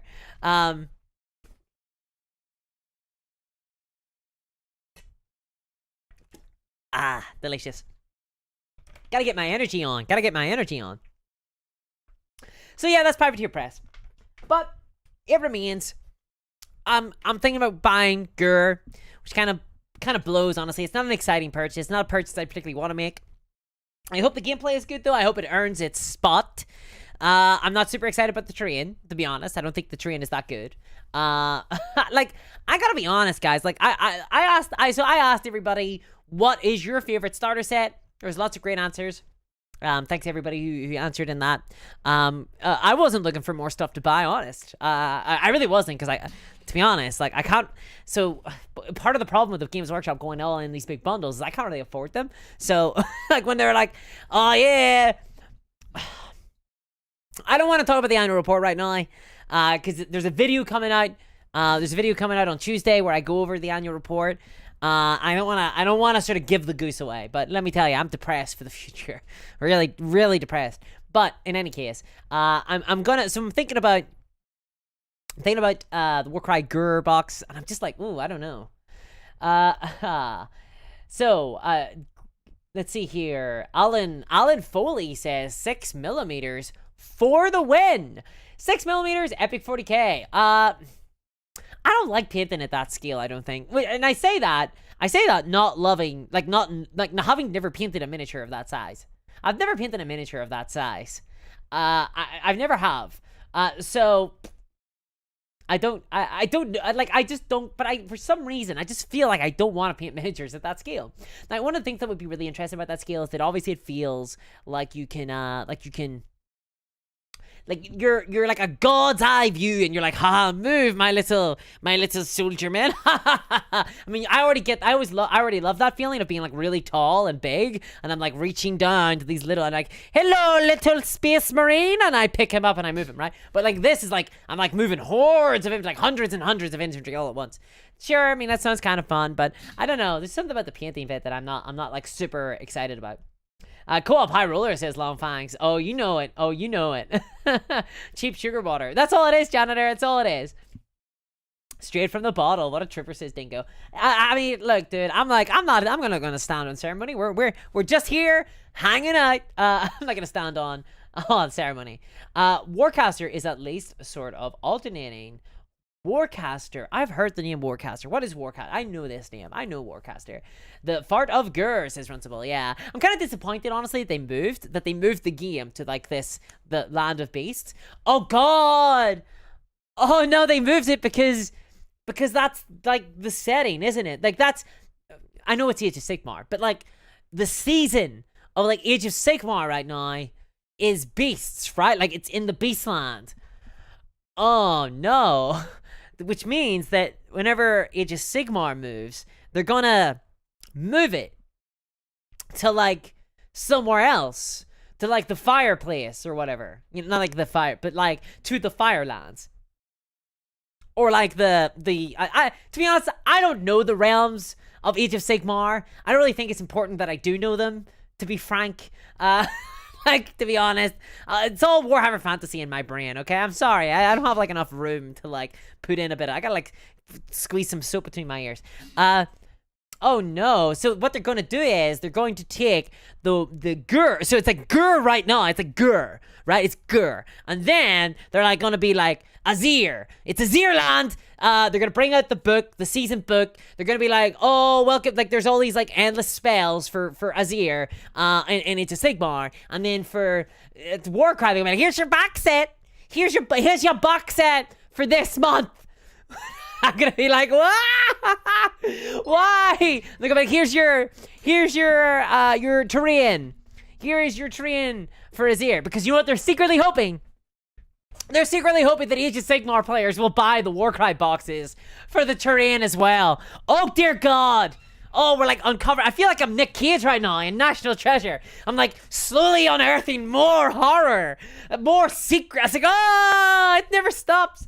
It just keeps going. No matter what I do, I try to be good. I try to be like, maybe this is gonna be good. And then I see more stuff. It's never ending. It's just never ending. It's just, oh, thank you very much for the donation, Powerhouse of the Sale. Thank you very much. Those of you actually paying attention to stock prices, is now a good time to buy a bunch of GW stock. I want to shut it down from the inside.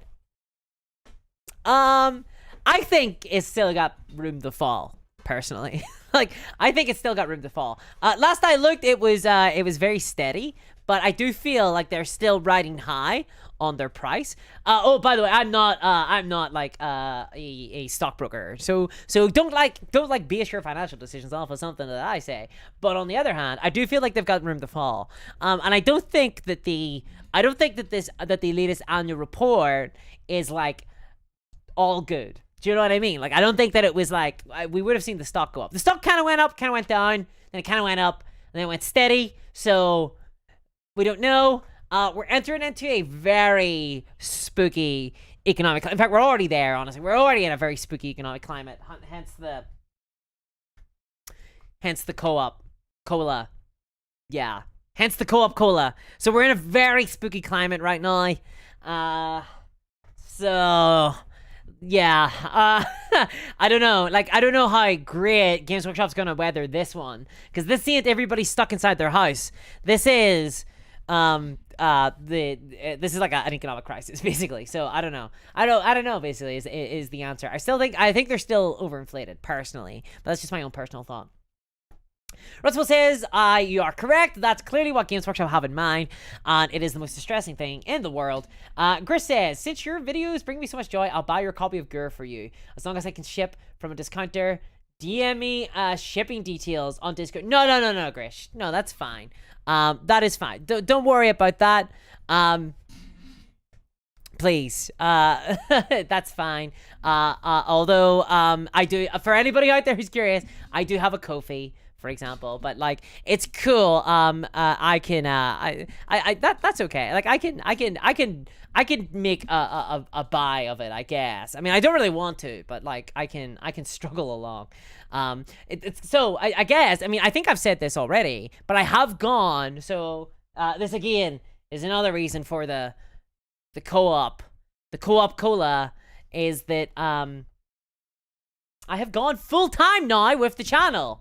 Excitingly enough, I have quit my job in a reckless, some would say very reckless, display of desire to see the channel succeed. I have quit my job. I have dedicated now full-time to the channel in what could possibly be described as one of the most terrifying events in my life. And exciting, terrifyingly exciting. It's like whenever you're standing at the top of a bridge and you have to trust the guy behind you is attaching a bungee jump cord. So I've gone full-time now on the channel. I handed in my notice at work.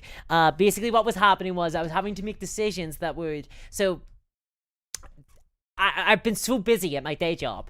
Things have been happening where I haven't been able to get videos completed on time. I've been giving my editor like videos like a day before release, and he's been like struggling to like keep up with the rate. It's been really tough for him. It's been really tough for me trying to get stuff done alongside also doing the day job. I had to make the decision whether or not I want to continue on with the channel or I wanted to focus on my day job, and I was like, fuck the day job. I'm gonna go for the channel. I'm gonna try and make something, and yeah, so I've gone like full time on that. So it's really exciting, but also extremely terrifying. So maybe I will actually hit you up for that. Grish, thank you very much. If you want to DM me on my Discord, maybe we'll talk. We'll see. I don't know. But thank you for the kind offer. In any case, that's very kind of you to say. Warcry, isn't there going to be 3 times more box releases soon? Says Luke McDonaldson. I don't want to give the goose. I don't know who's giving gooses away. I guess if it lays golden eggs, you don't want to give it away. But like otherwise, I mean, just give it away. It's like it's a goose, you know. It's like a gift. It's like a gift. I don't want to give the goose away, but I do want to give the goose away in this kind of hypothetical context. But I don't want to give.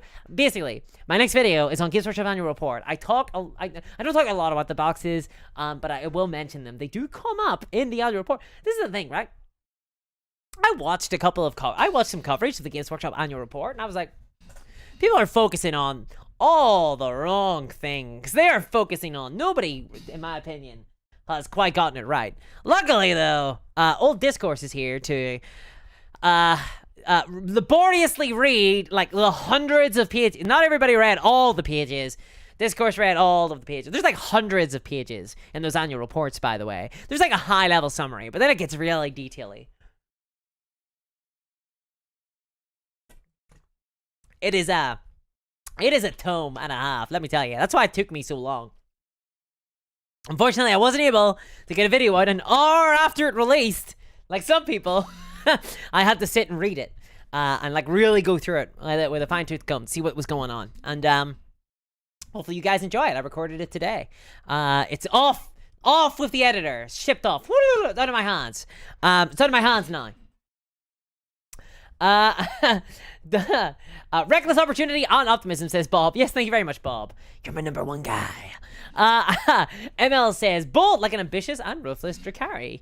Thank you very much. Klavik Kazga says, if I had doubts about buying something, I think it's pretty clear sign that I'm never going to paint it and not get it. That's the problem, right? Like, so I'm worried. Like this Gur, it's like everyone's like, oh, the terrain looks incredible, and I'm like, oh, have I got to paint this terrain? Oh, if I maybe I buy brown primer spray, maybe, and then, ooh, that's like a tough one, dude. Like, this is kind of my problem with these big massive plastic terrain sets. I'm like not really into like painting terrain, like not gonna lie, not like a big fan of it. In fact, we're talking about oath breaking today. We're talking about oath breaking. There is another oath that I may be breaking. And this one feels worse, to be honest. This one feels even worse. This one's more of a personal oath that I'm breaking. This is one I swore in front of a secretary, which was that I was never again, I made this oath in like 2019 or so, or 2020. I will never again play with miniatures that have not been fully painted. Never again. Not once. Priming does not count.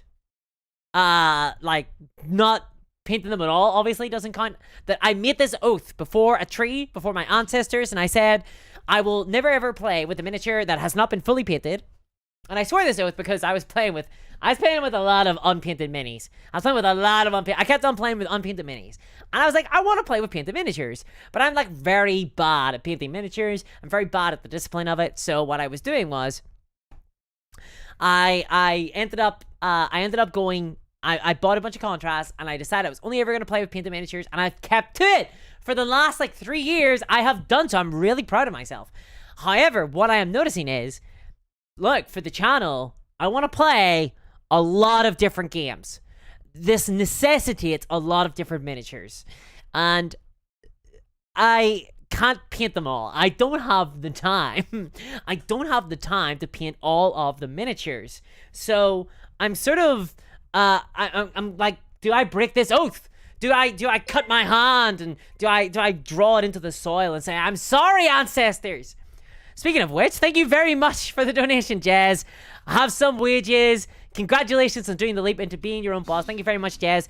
I really do appreciate that. It is going to be donations, Patreons, that I will be relying on in future to pay for myself and my editor. So thank you very much. I really do appreciate that. That means a lot to me. Thank you. I decided, look, I think I'm to be honest, so here's the thing that's swung in for me, okay? I think we're building like a really awesome community here. Like, I really do. So in a lot of ways, I was sort of a little bit, I'm not disparaging anyone personally here. Okay, I'm not gonna like disparage any like YouTubers or content creators or anybody here. No one personal, because I love so much content that is out there. I love so much content that is out there on YouTube. I watch lots of hobbyists. You know, I've featured, people have come on, like people have been cameoed on videos and stuff like that. I have so many friends in this industry. It's great. But what I will say is this: when I watched YouTube, when I watched content, when I read blogs and things like that, I felt like there wasn't a voice that was critical of Games Workshop in the way that I wanted someone to be critical of Games Workshop. In the sense that I'd never felt like, as a consumer, that the right questions were being asked in a lot of ways, right? I used to hear this term all the time, which is, it's good value for Games Workshop. Or they would say, it's a good, it's a bad value for Games Workshop. There used to be a lot of for Games Workshop. That's why when I say for Games Workshop, I'm always like, for Games Workshop, right? I always emphasize, right? Because I don't think that Games Workshop should get a pass just because they're the biggest and they've been at this the longest, and just because, in fact, I think if anything, they should almost be held up to better standards, because most hobbyists are interfacing with them. And it always really annoyed me, to be honest. I'm sorry, Stuart. I'm so sorry. It always really annoyed me, to be honest, that there was no one kind of willing. I don't want to say too much, right? What I will say this is that when I created my video about how YouTubers are killing wargaming, what I meant by this was that basically, a lot of YouTubers, a lot of content creators, it wasn't just YouTubers, by the way, but it was a lot of content creators, are basically buying into the discourse of Games Workshop. They are they're referring to Warhammer a lot. They're referring to the Warhammer hobby. They use that term a lot. And they review a lot of Warhammer products and not other products, right? And I'm guilty of this too. Although I will say, the only review I have on this channel is of one-page rules. So there you go. But like I admit that in the video, that I'm culpable, that I too utilize it. But I'm trying to do so in a kind of subversive way, right? But In any case, there was lots of content creators out there. They don't want to burn their bridges with Games Workshop, right? Games Workshop is the biggest company in the miniature wargaming space. It is really hard to make a living outside of that, right? But whenever I was like, to be honest, I want to have an honest voice about Games Workshop. I want to be able to say what I think about them. I'm not going to worry about upsetting Games Workshop or like anybody at Games Workshop or upsetting people who are very big fans of Games Workshop, which seems to be a thing. Games Workshop get a lot of free defense out there. And I felt like it was time that somebody actually criticized Games Workshop in a way that it hits home. If you watch Goobertown Hobbies is really good at this as well. He's very critical of Games Workshop in a very smart way. And I'm a very big fan of his content. And he does it very well. For example, his video on why unboxings are bad, or basically to that effect, right? He had a much pithier, smarter line, right? So that was kind of my goal. I wanted to make content that was kind of smart when I started covering Games Workshop, that is. When I originally started off as a hobby over lockdown, I was like, I'm gonna cover some Batman games. But the moment that I saw that there was a platform, I was like, okay, it's time. It's time to enact the old plan to actually, cover mini war games. Right, because it's a mini war game hobby. It always has grated me when Games Workshop refer to it as the Warhammer hobby. That has always grated me for sure. Roosevelt says, you're correct discourse. There's literally no one who criticizes Games Workshop property, which I'm a big fan of yours. Thank you very much.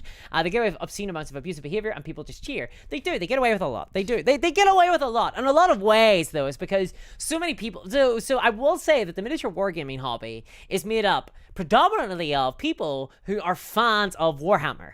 Right, not necessarily like the miniature war game, but they're fans of Warhammer, the idea of Warhammer. They're fans of Space Marines, and they're fans of like the Emperor, and they're fans of like the Imperium and the setting. They're fans of like even Age of Sigmar, like they're fans of the idea if they read the novels, right? Because so many people get into miniature wargaming through Warhammer. Even me, I did too. I'm not like criticizing anybody for this. Like I got in to miniature wargaming through Warhammer. I got in through a video game of Warhammer. That's how bad I am, right? Like, that's fine. Like, people... But what that means is that people are endeared to Warhammer. There's definitely a lot of, like, nostalgia about Warhammer 2, which, by the way, I think Horus Heresy is preying on pretty tastily. Preying on quite a lot of nostalgia over there. But people are enamored with Warhammer. They want to enjoy Warhammer, which kind of feeds into this idea of being fans of Games Workshop. I mean, and let's be honest, there are more people jerking off the Warhammer hentai than there are people playing any other miniature war game put together, right? So that's how big Warhammer is in the miniature wargaming hobby, right? It's a big game. It's a big game. I don't think that you should therefore call all the other miniature war games Warhammer clones. The way that you would call first-person shoot. That's like calling other first-person shooties. First-person shooties. That's an incredible thing. That's like calling first-person shooters Doom clones today in like 2022, right? Like it's ridiculous. Jason says, "Shoot humans? Where the hell are the Chaos Dwarves? I hate you, Games Workshop." To be honest, I like them. I like the fact that they're humans. I'm a big fan of Hashut as a chaos, as like a sort of chaos god, right? The bull-headed god of industry. I'm a big fan of that god. But I've never been like super into my Chaos Dwarves. Like I think they're super metal. Like they do sound like they're from a Mount of War metal album. But I like humans. I like them being humans. Honestly, I don't mind. I don't mind at all. Joseph says, Games Workshop is to wargaming what Heinz is to baked beans. They should charge more than others. Well, I don't think so. I don't think that they should.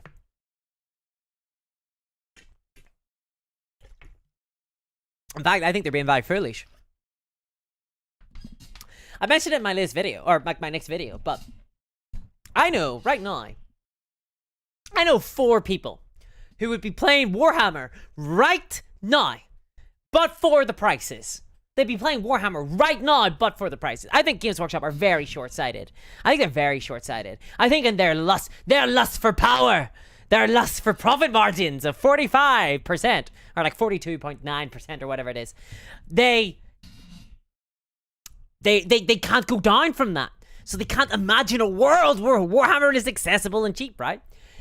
This is the thing, like most people get into wargaming through Warhammer, then they play Warhammer for a while, they go, okay, actually, I'm gonna play some other war games. They play some other war games, and they're like, yay!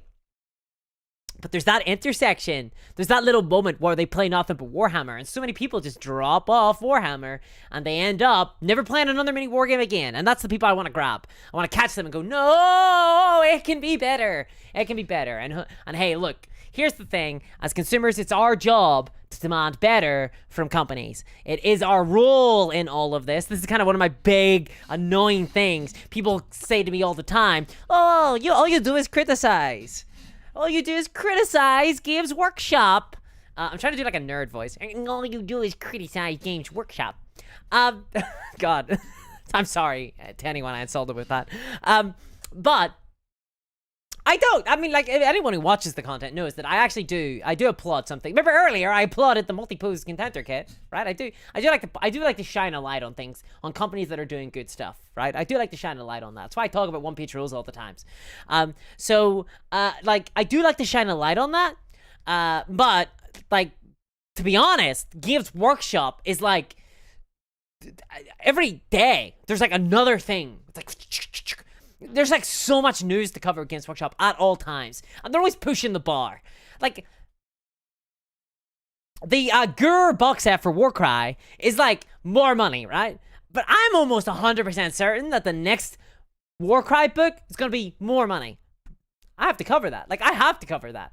And it affects so many people. It affects more people than if, say, Bolt Action were to bring out a new box set. Now, look, for example, Warlord has brought out a new Bolt Action starter set, but I'm not talking about that right now because, frankly, most people here aren't interested in that. But secondly, most people, the box set isn't, like, controversial in any way. It seems fine, is my opinion on that box, right? There's nothing to talk about there. It seems fine. I wouldn't recommend it, honestly, but that's mostly because I think that the army boxes are better value, but I still think it's a fair shake to buy the new, it's called the Gentleman's War, right? There's nothing to talk about there, right? But Games Workshop is like, hey, we brought out a new war box. It's called Gur, and the only way to get the new war box is by buying the box. And it's more money, by the way. Woohoo! And they cart off, and I'm like, well, I gotta cover this, right? I gotta talk about this. I can't, like, not talk about this just because I covered Games Workshop earlier in the week, talking about how the $300 box set was awful, right? Like, I have to talk about it.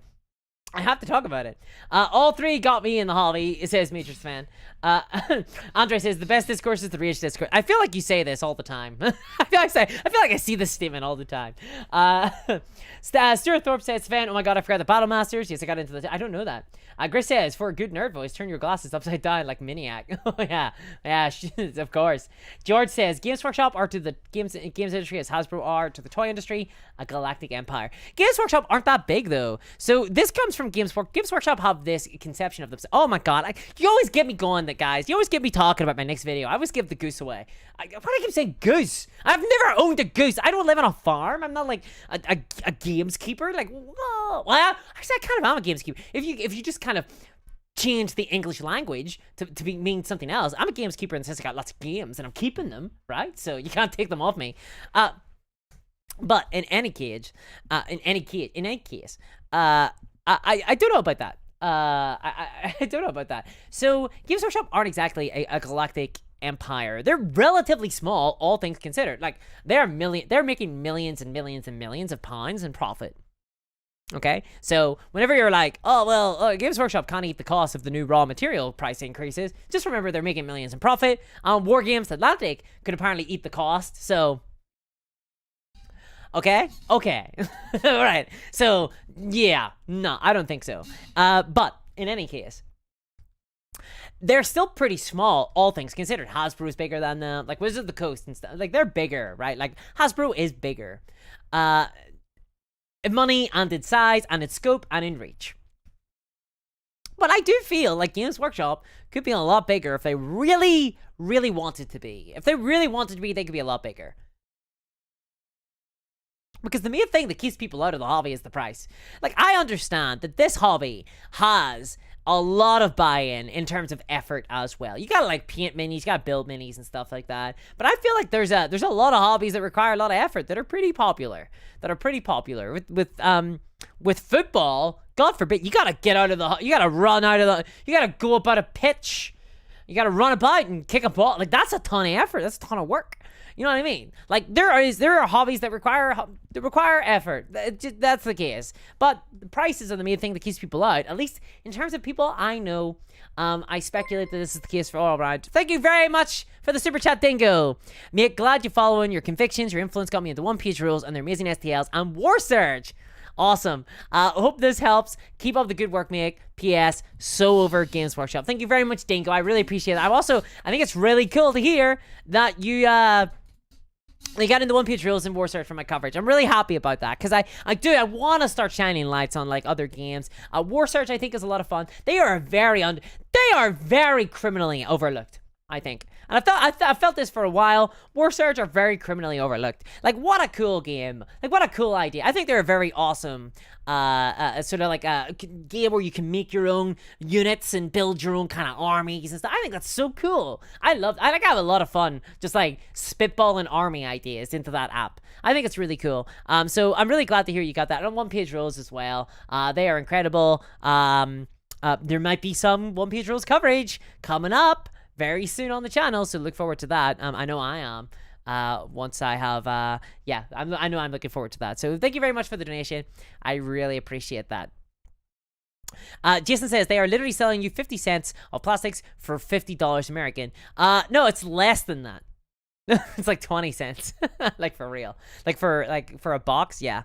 The packaging costs more, right? And I imagine that the war cry. So actually, I was looking at this. So guys, maybe you can tell me about this, okay? You experts of war cry, I call upon thee. I summon thee with the bleed of 1,000 souls. I don't know. I saw, right? Maybe you guys can explain this to me. Let's go here. Okay, don't create the madness. Okay, here we go. Right? Let's go to no, not beating and modeling. Let's go to box games. Let's go to box games. And we're gonna go down here. We're gonna go to Warcry. We're gonna go to Warbands. What's going on here? How come there's these big, massive, like, sets of, like, look at this is so ridiculous. This is like this is how stupid things have gotten. I was looking at these earlier. This is how silly things have gotten. Look at this. Notice anything? You're buying this box and, oh, hey, it's Div. Oh, hey, it's his twin. Dari. Like, these are all they're all double down versions of the mono. Who bought this box? Like, what is the point in this? What is this? Like, what's this for? Because I thought that these were Warcry warbands. But then there's like 2 of them inside the one box. And then you can buy actual warbands that come with the Unicars, but these guys apparently don't. But aren't these like the first wave? Aren't these like the first wave of warbands, I thought? So what's going on there? Robo Discourse is back. Beep, beep, beep, beep. Boop, boop, boop, boop, boop. Yes, bring the robot. Bring the robot. Let him come. Expand a band. Robot Discourse. It keeps happening, guys. I still haven't replaced my CPU. First things first. First, we upgrade to the good cola, and then we get the CPU. At that stage, Normal Discourse is back. Ah, very sad. When it comes to a goose, it's a fair shakes for a fair deuce. Thank you, Joseph. I don't know what the hell's going on. To be frank.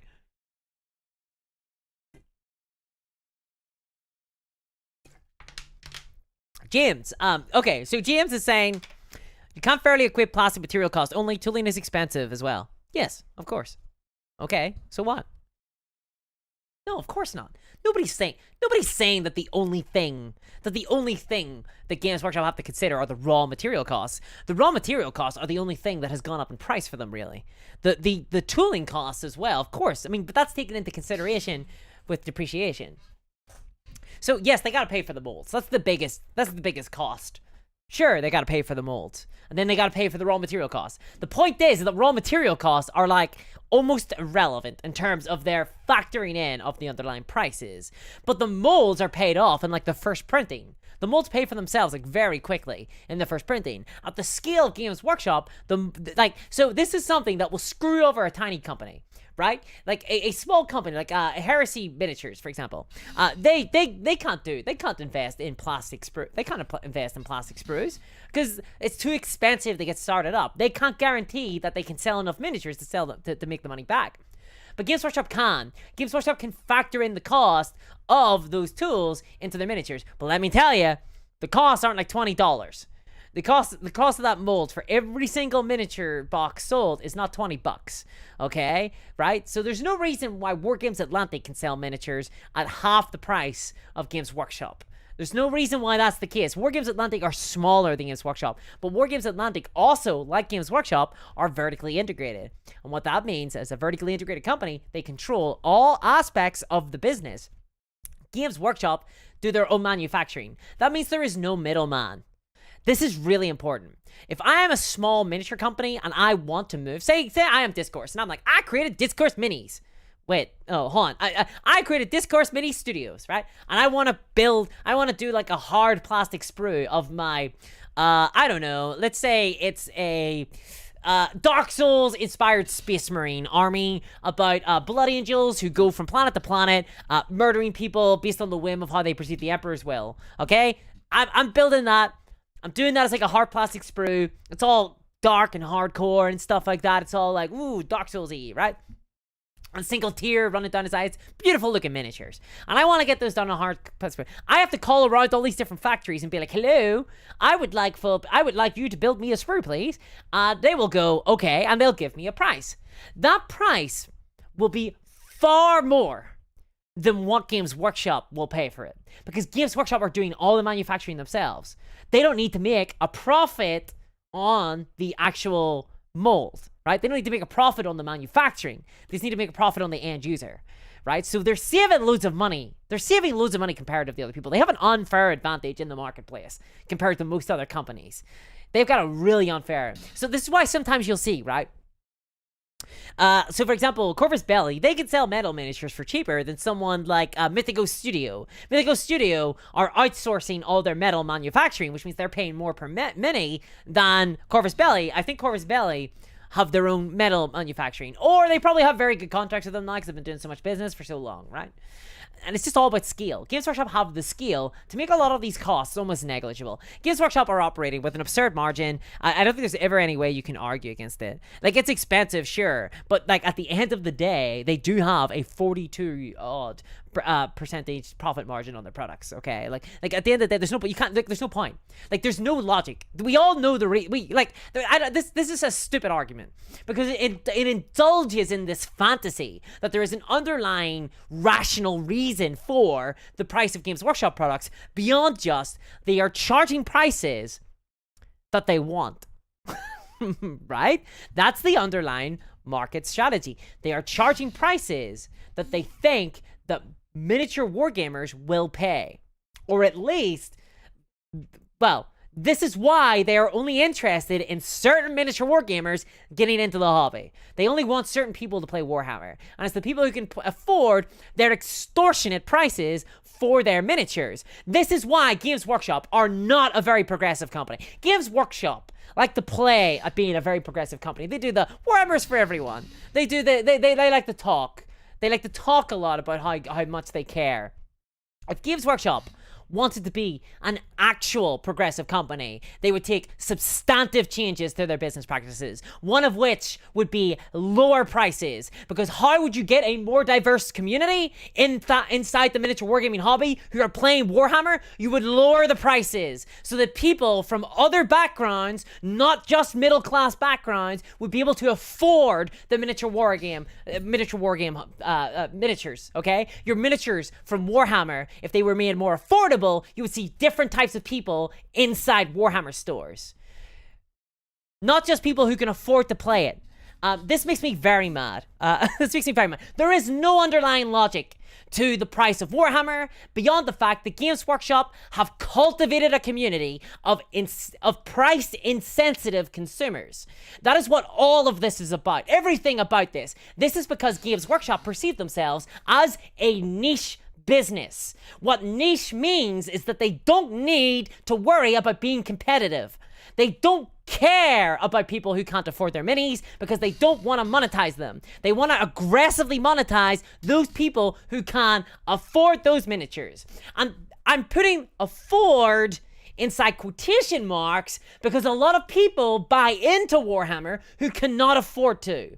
There are people out there who are taken advantage of by the tactics of Games Workshop. Predominantly people with disabilities. There are people who are who have neurodivergence. There are people who, like myself, who are compulsive spenders, who have problems handling money, who've had to train themselves, really discipline themselves to resist things like FOMO, to try and build themselves, to try and resist some of the tactics of Games Workshop. Every single time Games Workshop says, while stocks last, or get it before it's gone, that's what it's designed to do. It is designed to take it's designed to take advantage of that impulse. So I don't care about the underlying costs of Games Workshop. They are minute. They are not much of a concern to me because they are really a red herring, because they have gone up in price, sure. Games Workshop could have easily eaten that price. The tooling could go up 100% tomorrow and Games Workshop could eat that cost. It wouldn't be really a big deal. Okay? In fact, the raw material cost did go up. Games Workshop put all their prices up disproportionately higher than what the raw material costs went up. It was disproportionate. So there's no logic. There's no logic to this. It's not based on reality. It's based on what they want. It's based on their conception of what their customers are willing to buy. You think Ash Wastes was a mistake? You think they accidentally created Ash Waste to be a $300 box set with a locked-in rulebook? The only way to get the Ash Waste rulebook is through that. Sure, you can buy the Hive War starter set for Necromunda. Sure, you can buy that, but it doesn't come with any of the Ash Waste campaign systems. It doesn't come with any of the Ash Waste specific stuff. It doesn't come with any of that. So if you want to buy into Ash Waste, you want to play the Ash Waste campaign, you gotta buy $300. Boom. You think that doesn't put pressure on people? You think that people who would be interested in playing an Ash Waste aren't therefore tempted to spend $300 instead of what used to be 10 years ago a $30 rulebook? You think they aren't tempted to spend $300? People are tempted, and people do buy it. And if you watch my video on the annual report on Tuesday, you'll see all about that, how much money they're making off of the back of these predatory, exploitative tactics to try and rinse, to create more shareholder value, to try and create more shareholder value, create more dividends, so that they can, raise the wages in their company disproportionately lower than the amount of revenue they've brought in. I don't know. I'm not a fan. I'm not a fan of that. Noodle says, I have ADHD and I FOMO'd a lot on the new Vampire Army last year. I spent like 500 USD and 400 of the stuff was traded in Magic cards. I have never spent more in a hobby at once like that. That is very dangerous. You're not alone, Noodles. I have done so as well. I have spent money on miniature war games. I've bought in really hard. I've bought in really hard the armies before and immediately regretted it. I have done so. The entire hobby is so... specifically Warhammer is designed to get you to buy in, right? And the thing is, I understand why bundles exist. I get it. They are upsells, sure. I don't like bundles that much, but if they're able to present a genuine, massive amount of savings, I can kind of forgive it. The worst part is when you're feeling like you're pressured to buy at these things, like the Warlords of Gur box, right? Like, I don't know when the rulebook's coming out, so I'm being asked to pre-order this now. Why can't I pre-order the rulebook right now? Why can't I pre-order the rulebook? Why can't I pre-order the Warcry rulebook? Why do I have to pre-order a $240 box set in order to get the rulebook? Why?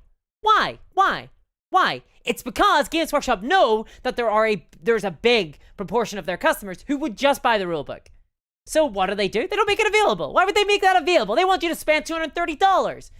And the reason why they've done that is because the community has been giving them such a pass for the longest time, or arguing about things that don't matter. This stuff matters more. This is before my very eyes, watching the miniature wargaming hobby turn into this bizarre experience where you've got to make these decisions of how much money you're willing to spend. And this isn't a launch box. This isn't like Warcry 3rd edition. This is new, right? This isn't like Dark Vengeance. This isn't like Black Reach, where it's like, there's a new edition of Warhammer.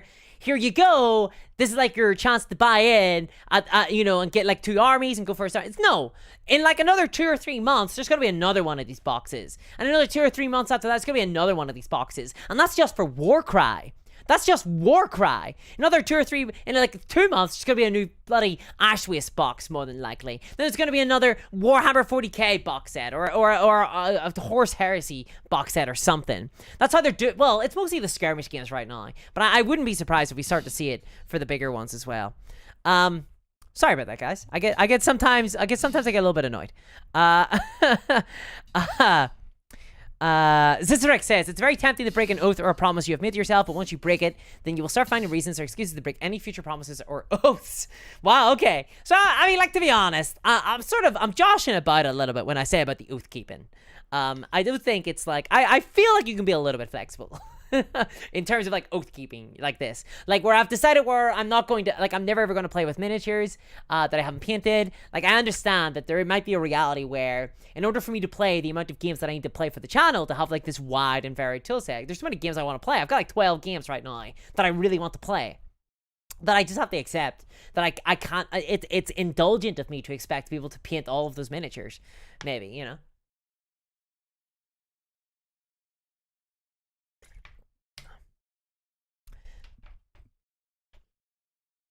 Robert Citra says the prices went way up when they abandoned metal resin on low volume models. And they did. So I mean, remember Finecast? That the prices were meant to go down for Finecast. Thank you very much for the donation. Andre says, yes, let the hate flow. I don't like to be mad. I've told you before, I don't like to get angry. I don't like to sort of talk about that. I don't like to do that, especially on stream. On stream, I see, my problem is that, like, on stream, I'm relatively unfiltered. I like to organize my thoughts. I sometimes I think I come across a little bit more abrasive on stream than I'd like to. I don't mean to come across abrasive. This stuff really matters to me. Like, I really care about this stuff. I really do. I'm very passionate about this. I'm very passionate about the hobby. I'm very passionate about miniature war games. I'm very passionate about advocating. I feel really strongly about this. I feel really strongly about this because I feel like for the longest time, like, if you imagine like a scale, you know, it's been like very much in favor of Games Workshop. It's been very much in favor of businesses. I want to push it up in favor of consumers. There's so many miniature war game companies out there who are actually really good companies who present fair deals, fair businesses, and people defend Games Workshop like this is some sort of necessity, like this is a force of nature. Oh, they gotta do this. They have to do this. I don't buy it. I don't buy it. Games Workshop do not have to do the things that they do. There are other ways. That's what I try to present on the channel. That's what I try to argue for on the channel. I'm worried sometimes whenever I come across, I think I come across a little bit abrasive sometimes on stream. So I don't like to argue too much about it on stream, for sure. Hello from Ukraine. Hello there. Do you want to talk about our Lord and Savior Papercraft? So for those who don't know, you can indeed play Warhammer by creating your own little miniatures out of paper, 100%. Purhammer, it's called. There's a subreddit called Purhammer. That's pretty cool. I'm a big fan of it. I'm a big fan of that movement to try and get it. But look, I mean, like, so much of this hobby is aesthetic, right? Most people buy miniatures. Most people don't proxy. Most people buy miniatures to represent what they're meant to be. And I think and I think there's something really honest about that people want to create this shared experience, so they buy models that represent the thing that they are. Like, you could easily just be like moving paint pots around. You know what I mean? Actually, not contrast though, because they would be as expensive as miniatures. But you know, you could be moving paint pots around. But I think people, like, I think it's actually really cool that people are like intrinsically honest enough to be like, I'm going to buy the miniature from the manufacturer who made this game and utilize them on the table. I think that's really neat. Right? I think that's something a lot of people do. I know I do it. I don't feel right proxying all the time. Like, I'll proxy times where I'm like, am I sure I want to buy this? I'll proxy it. I'll see if it's good. I used to do it more when I was playing competitively, 40k. I used to proxy a lot more then because I was like, wasn't sure if I could spend the money for something, you know, and I didn't want to know if it was good enough. But these days, I buy things for, like, I want to play as them, like, fluffy wise. You know what I mean? Like, I just want to play this cool model. So yeah. Like, for sure. Oh my god, chat really jumped down. Gris says, God damn it, now I'm flopping back to feeling bad about buying Heart of Gur. My ancestors are not smiling down me. Okay, so here's the thing. I don't want anybody to ever feel bad. I don't want anybody to ever feel bad about their purchases. I don't want to, like I say, like if you really want to buy something, by all means buy into it. I think it's just something we all have to deal with, right? Like I'm very tempted to buy the Heart of Gur right now. It's just one of those things where I don't want it. I want people to feel good watching my content. Like this is why I try to make them, at least I try to make them funny. Whether or not I succeed is another story. But I do try to lace in jokes and stuff there because I don't want people to feel bad, for sure. So like by all means, you know what I mean. If you're in a position where you can, go for it if you want. Like I'm not here to tell you yes or no. I'm just here to present a perspective that might help you, might assist you in your hobby purchases. So Sick says, don't give in to Games Workshop and their fun with tactics. They will surely sell everything in the new Warcry box separately before you know it. Maybe not. Like who knows? Who knows? Maybe they'll change their mind for the new edition, right? Like this is real. Like this is like real decision making. Like we're not presented this information. And Games Workshop know the answer to this. They just don't want to tell anybody because they don't want to lose out on some potential sales, which blows. Necromunda was decent, but no, it ain't, says Stuart. I mean, I love Necromunda. It's my favorite setting in any miniature war game. I love Necromunda. I love the setting of it. It's just like, I think that the gameplay needs a lot of improvement. It's why I was kind of annoyed with High Speed. Like, as excited as I am to run people over in my car, I was kind of a little bit like, ooh, I really wish, like, what Necromunda really needs is for somebody to tell the designers no. Like, I really feel like they need, like, an editor. Like, a real editor who's, like, going to cut things out. This is... Oh, God. Where's my code? Right? Hold on. Let me get something here. Where is it? Oh, here it is. So, let me show you this. Okay? This is the Chaos Codex. You see it? It's a beautiful looking book. It's a beautiful book. I'll be honest. I actually really love the art style inside this book. I think there's some really interesting art, okay? But here is a problem I have with the Chaos. This, by the way, this will go for every single codex that Warhammer, okay? Here is a big problem I have. So, I want to show you something. Here is the Emperor's Children, okay? They have a lot of special rules. Here, we're not done. We're not done. Here's some more. Here's their special relics. Here is some special stratagems only usable by the Emperor's Children. It's big pages and pages. Oh, hey, look at that. It's the Red Corsairs. Here's some special rules. Right? Oh, we're gonna keep going. We're gonna keep going. We're gonna keep going. And it goes on and on and on. There are so many sub-factions in this book. So many. Black Legion. There's one. We got Word Bearers. That's 2. We got Night Lords. That's 3. We got Arm Warriors. That's 4. Alpha Legion. That's 5. 6 for the Emperor's. They've all got 4 pages of special rules, special stratagems, special relics. Why? Well, it's not to create a balanced game, because that's impossible to balance. Like, in fairness to Games Workshop, that's an impossible Herculean task to balance that. The reason is this. Look at how much value you're getting. Look at all those pages. Look at all those incredible pages. It's too much. These are too many rules, right? But this is like child's play compared to Necromunda. In Necromunda, every single gang has their own book. It's a skirmish war game. They have their own book. Their own book in a skirmish war game. Most other games get away with, like, a unit card being like, here's your special rules. And you know what? They're not worse games. Sometimes there is something to be said for elegance. There is something to be said for elegance. There's too many rules. I love special rules. I love theme in miniature war games. I love it. I love having thematic armies. I love having thematic games. I love the idea that whenever you're at the table, you're playing out a story. You're role-playing out a story almost. You're playing these things. Oh, this character, this character is an altar boy, right? Like, oh yeah, so he has like a special ability or whatever. That allows him, like, this is the Vatican, right? And I'm playing as the Vatican in Carnivale. They have a special thing where they can all share willpower or whatever. Like, they can do, like, holy acts of God. Cool. There is no need to sell me a book, basically, describing all of these things and finding reasons, excuses to make more. There's just not much need for this. I think it's far too much. It makes the game really unwieldy. It's not particularly balanced. Necromunda was really bad for this. It really creaks. And I feel like what they needed was to take their foot off the gas, stop finding an excuse to sell books.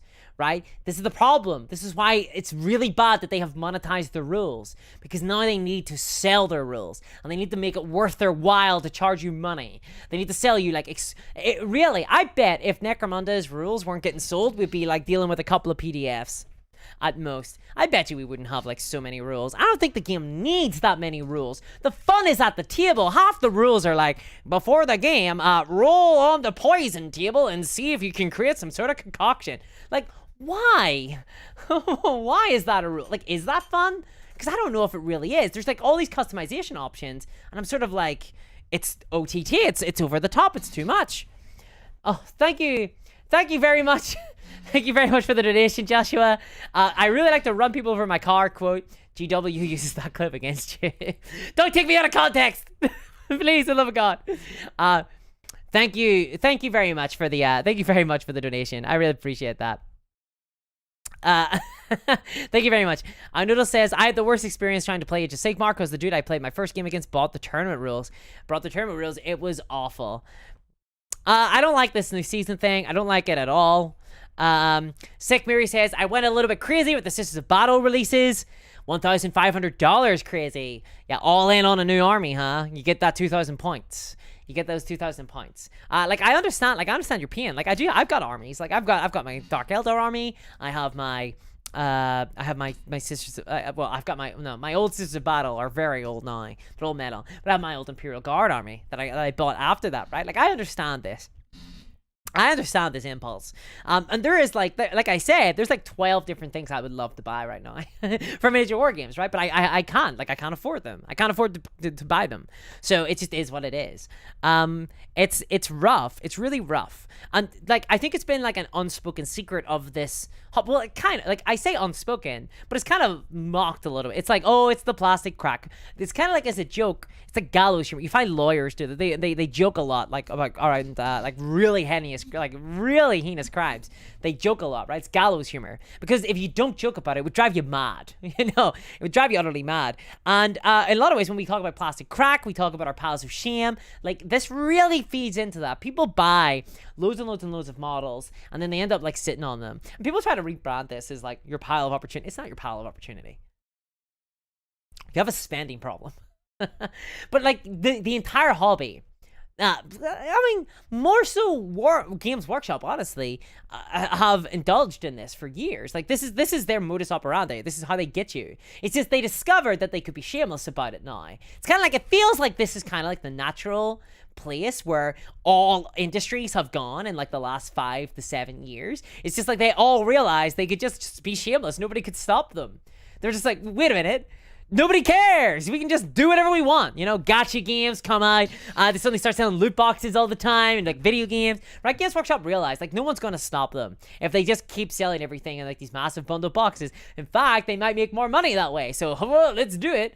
And I get people defending Games Workshop all the time, saying things like, "Oh, well, they're a business. They just need to make money. They want to make money, so of course they're gonna do that."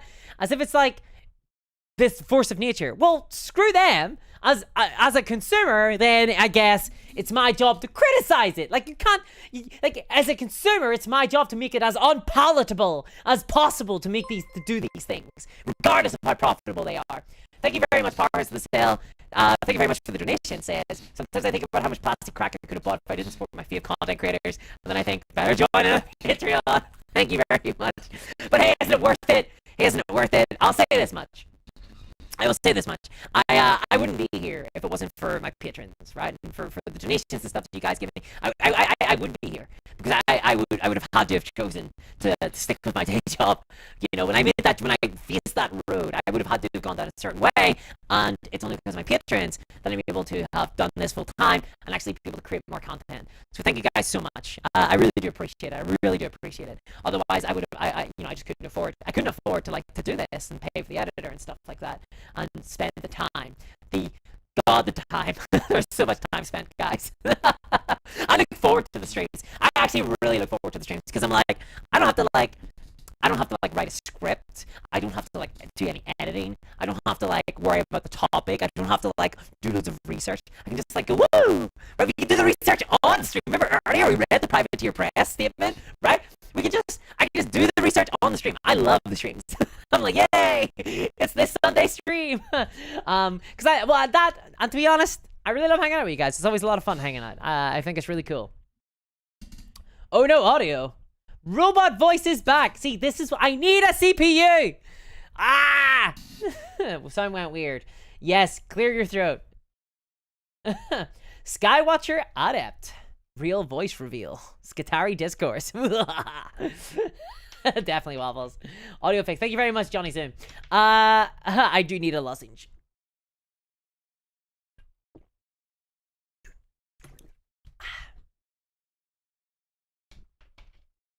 Skywatcher Adept says that he doesn't think that Infinity models look as good as Games Workshop models. But I'm not sure I agree with that, honestly. I think that the Infinity models look really good. As someone who has painted a few, I think they look excellent, honestly. Oh god, are we gonna do this? No, I want to do this as a topic one day. I want to do this as a topic, so I don't want to do it. I don't want to talk about this now. But I guess, would you guys be interested? No, well, I mean, I suppose it makes sense for me to talk about it now. Because I talked about it in the last video. But that, I did this on stream. I talked about this on stream on Twitch, and then I talked about it a little bit in my last video. But I don't think I've come to the conclusion. I've been visited by the heavenly hosts, and they have advised me, they have revealed to me a secret, that Games Workshop don't create the best miniatures in the hobby. I don't think they do. I think that they actually have they've started to lose their edge, honestly. I increasingly am thinking but their miniatures. And I don't mean in terms of aesthetic. I think their aesthetic looks great. And I don't mean in terms of their dynamism. I think their dynamism looks great. I just saw a big dip the moment I said that. A huge dip in the numbers. But I just think that they don't look incredible. When it comes to posability, when it comes to gameplay of the miniatures. I don't like them that much. I'm increasingly sort of put off them, for real. Lewis Duke says, next up, Discord starts talking about how she started an Adeptus Mechanicus army. Yes, the Omnissiah got to me, for sure. Eons of Battle, hello there, says, Infinity models are good, but the metal is a pain in the butt. I totally agree. I totally agree with you. I totally agree with you. I think the Infinity models look great. I think they look incredible. I'm a big sucker. This is kind of a personal thing. I'm a big sucker for true scale minis with the little hand. I love little hands. I love little hands. I'm a big fan of them. I really like that.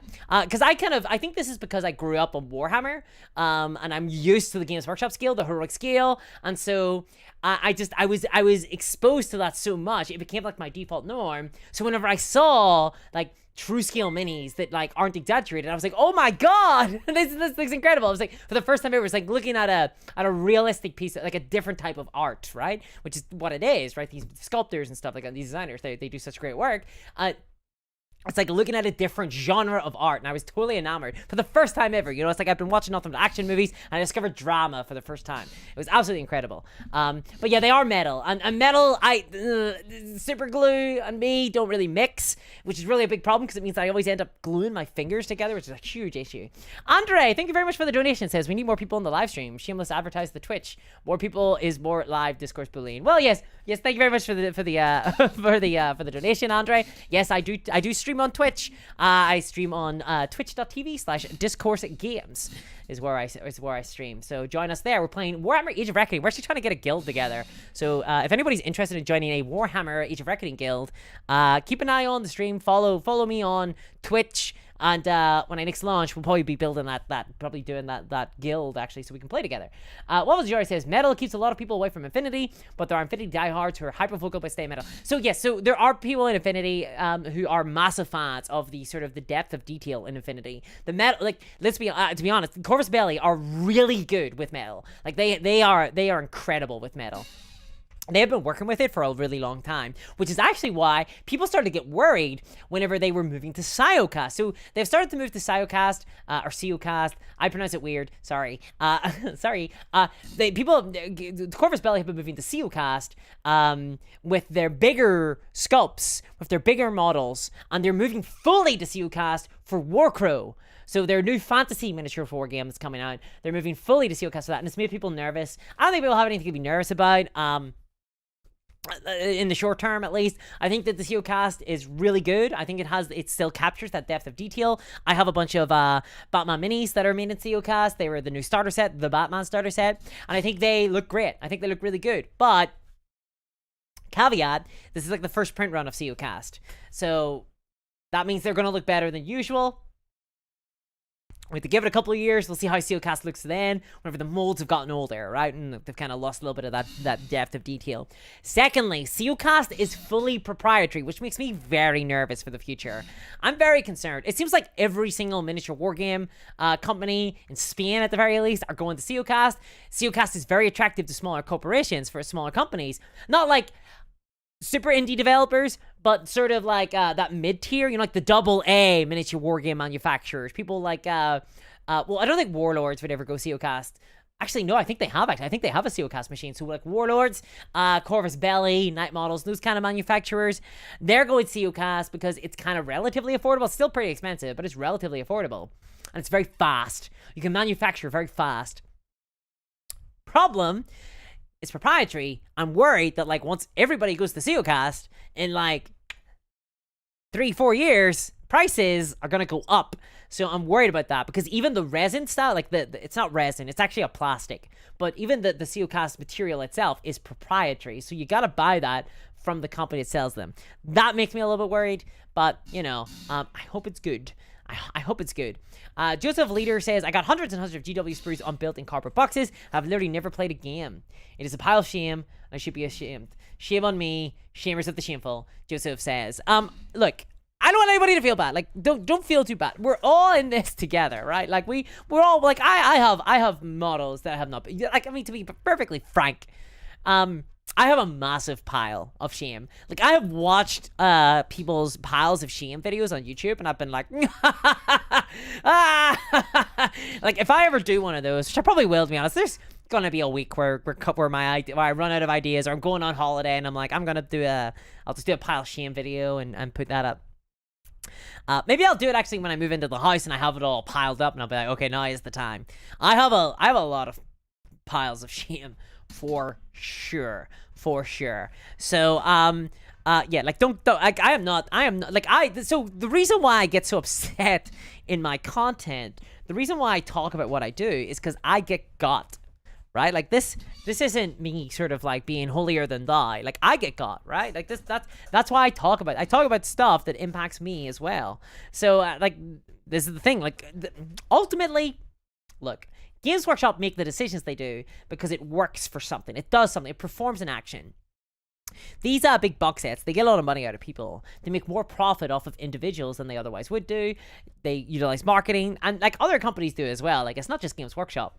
They utilize marketing in order to compel you to buy, right? People, we of course we fall for that. Of course we fall for that. We're not paragons. We're not like able to like resist. We're not stoics. You know what I mean? Like, nobody's actually a stoic. I mean, sure, maybe if you're Aurelius and you're actually like an emperor, you're kind of like, actually, I don't get impacted by the opinions of others. Actually, like, okay, sure, Mr. Emperor, you go for it. But like, for me, like, sorry, I ain't no emperor. I don't have like people literally holding me back. Like, I fall for this stuff. Everybody does. But like, per person in the miniature wargaming hobby, like, we spend so much more than like, say, people in the TTRPG hobby. And it's because of this. It's because there's more product to buy in a lot of ways. Like, if, for example, I've been in like TTRPG games where only the DM, only the dungeon master, or the GM, or the referee, if you're particularly old school, where they have bought the products, right? They have bought like the okay, let's make it Dungeons and Dragons. They have bought like the player's handbook. They have bought like the Dungeon Master's handbook and the bestiary, the Book of Monsters or whatever. They're the only people who have bought those. The players haven't, right? So like per person, that's a pretty cheap experience. Most people are just using pen and paper. But with miniature wargaming, we both gotta have armies. And if it's an army level game, oh boy, that's where your $1,500 goes buying the Sisters of Battle, right? That's a different scale. The Dungeons and Dragons DM is buying like $100 worth of product, and they're running a game for like 7 people if it's a terrible game, 4 people if it's more appropriate. 4 people, and most of those people haven't bought anything. Maybe you buy like a module, or maybe you like the game. Maybe you buy. This is why, by the way, this is why Wizards of the Coast are so desperate to monetize players on their Wizards of the Coast app, right? They've got this app coming out where players can like buy, because they're desperate to monetize people. But miniature wargaming per person, we spent a lot more. Which means that we're a lot smaller, because like not everybody can afford to pay that. And in fact, there's lots of people in this hobby who can't afford to pay that. So you're gonna get me started again. Dorky Dad says, do it. I love piles of Shein videos. I do as well. It's another one I seek Shein. I love unboxings. I love piles of Shein videos. I love it. Because I'm a big fan of minis. Really, I love seeing minis in many contexts. Not in like dangerous contexts though. I don't like that. Like when they're put in blenders and things like that, or lit on fire. I'm not a fan of that. Pixie says, my pile of Shein is small because I'm poor. Makes sense. Makes sense. I am from a I have acquired my pile of shame over many years, right? This is the thing. I've been in the hobby for so long. My pile of shame is really big. And I'm also like a real sucker. I get really excited about stuff, and I buy into things. Deezer says, don't beat yourself up, just paint more minis. Gotta paint more minis, dude. You gotta keep going. Efren says, Discord sleeps in a mattress filled with her pile of shame. What an uncomfortable, just plastic sprues. How uncomfortable. ML says, I've been picking up Horde's War Machine miniatures because they're really going to disappear. That sucks. That really sucks, for sure. They've never been my favorite minis, but I literally know nothing about War Machine and Warma Hordes. Like, I literally know nothing really about it. Like, it's wild. Like, I know all this, like, incidental information about, like, core, like, these random snippets of, like, the core game design. I know, like, the design of, like, one faction that's, like, really convoluted, but I couldn't even tell you their name. I don't even know what their theme is, because I've heard them described in the abstract. I haven't actually seen them in play. It's wild. Confrontation minis are still some of my favorite sculpts, says Simple Circle. I actually don't know Confrontation minis. I don't know them at all. Oh no, you've told me about another mini manufacturer. That's super dangerous for me. Why have you done this?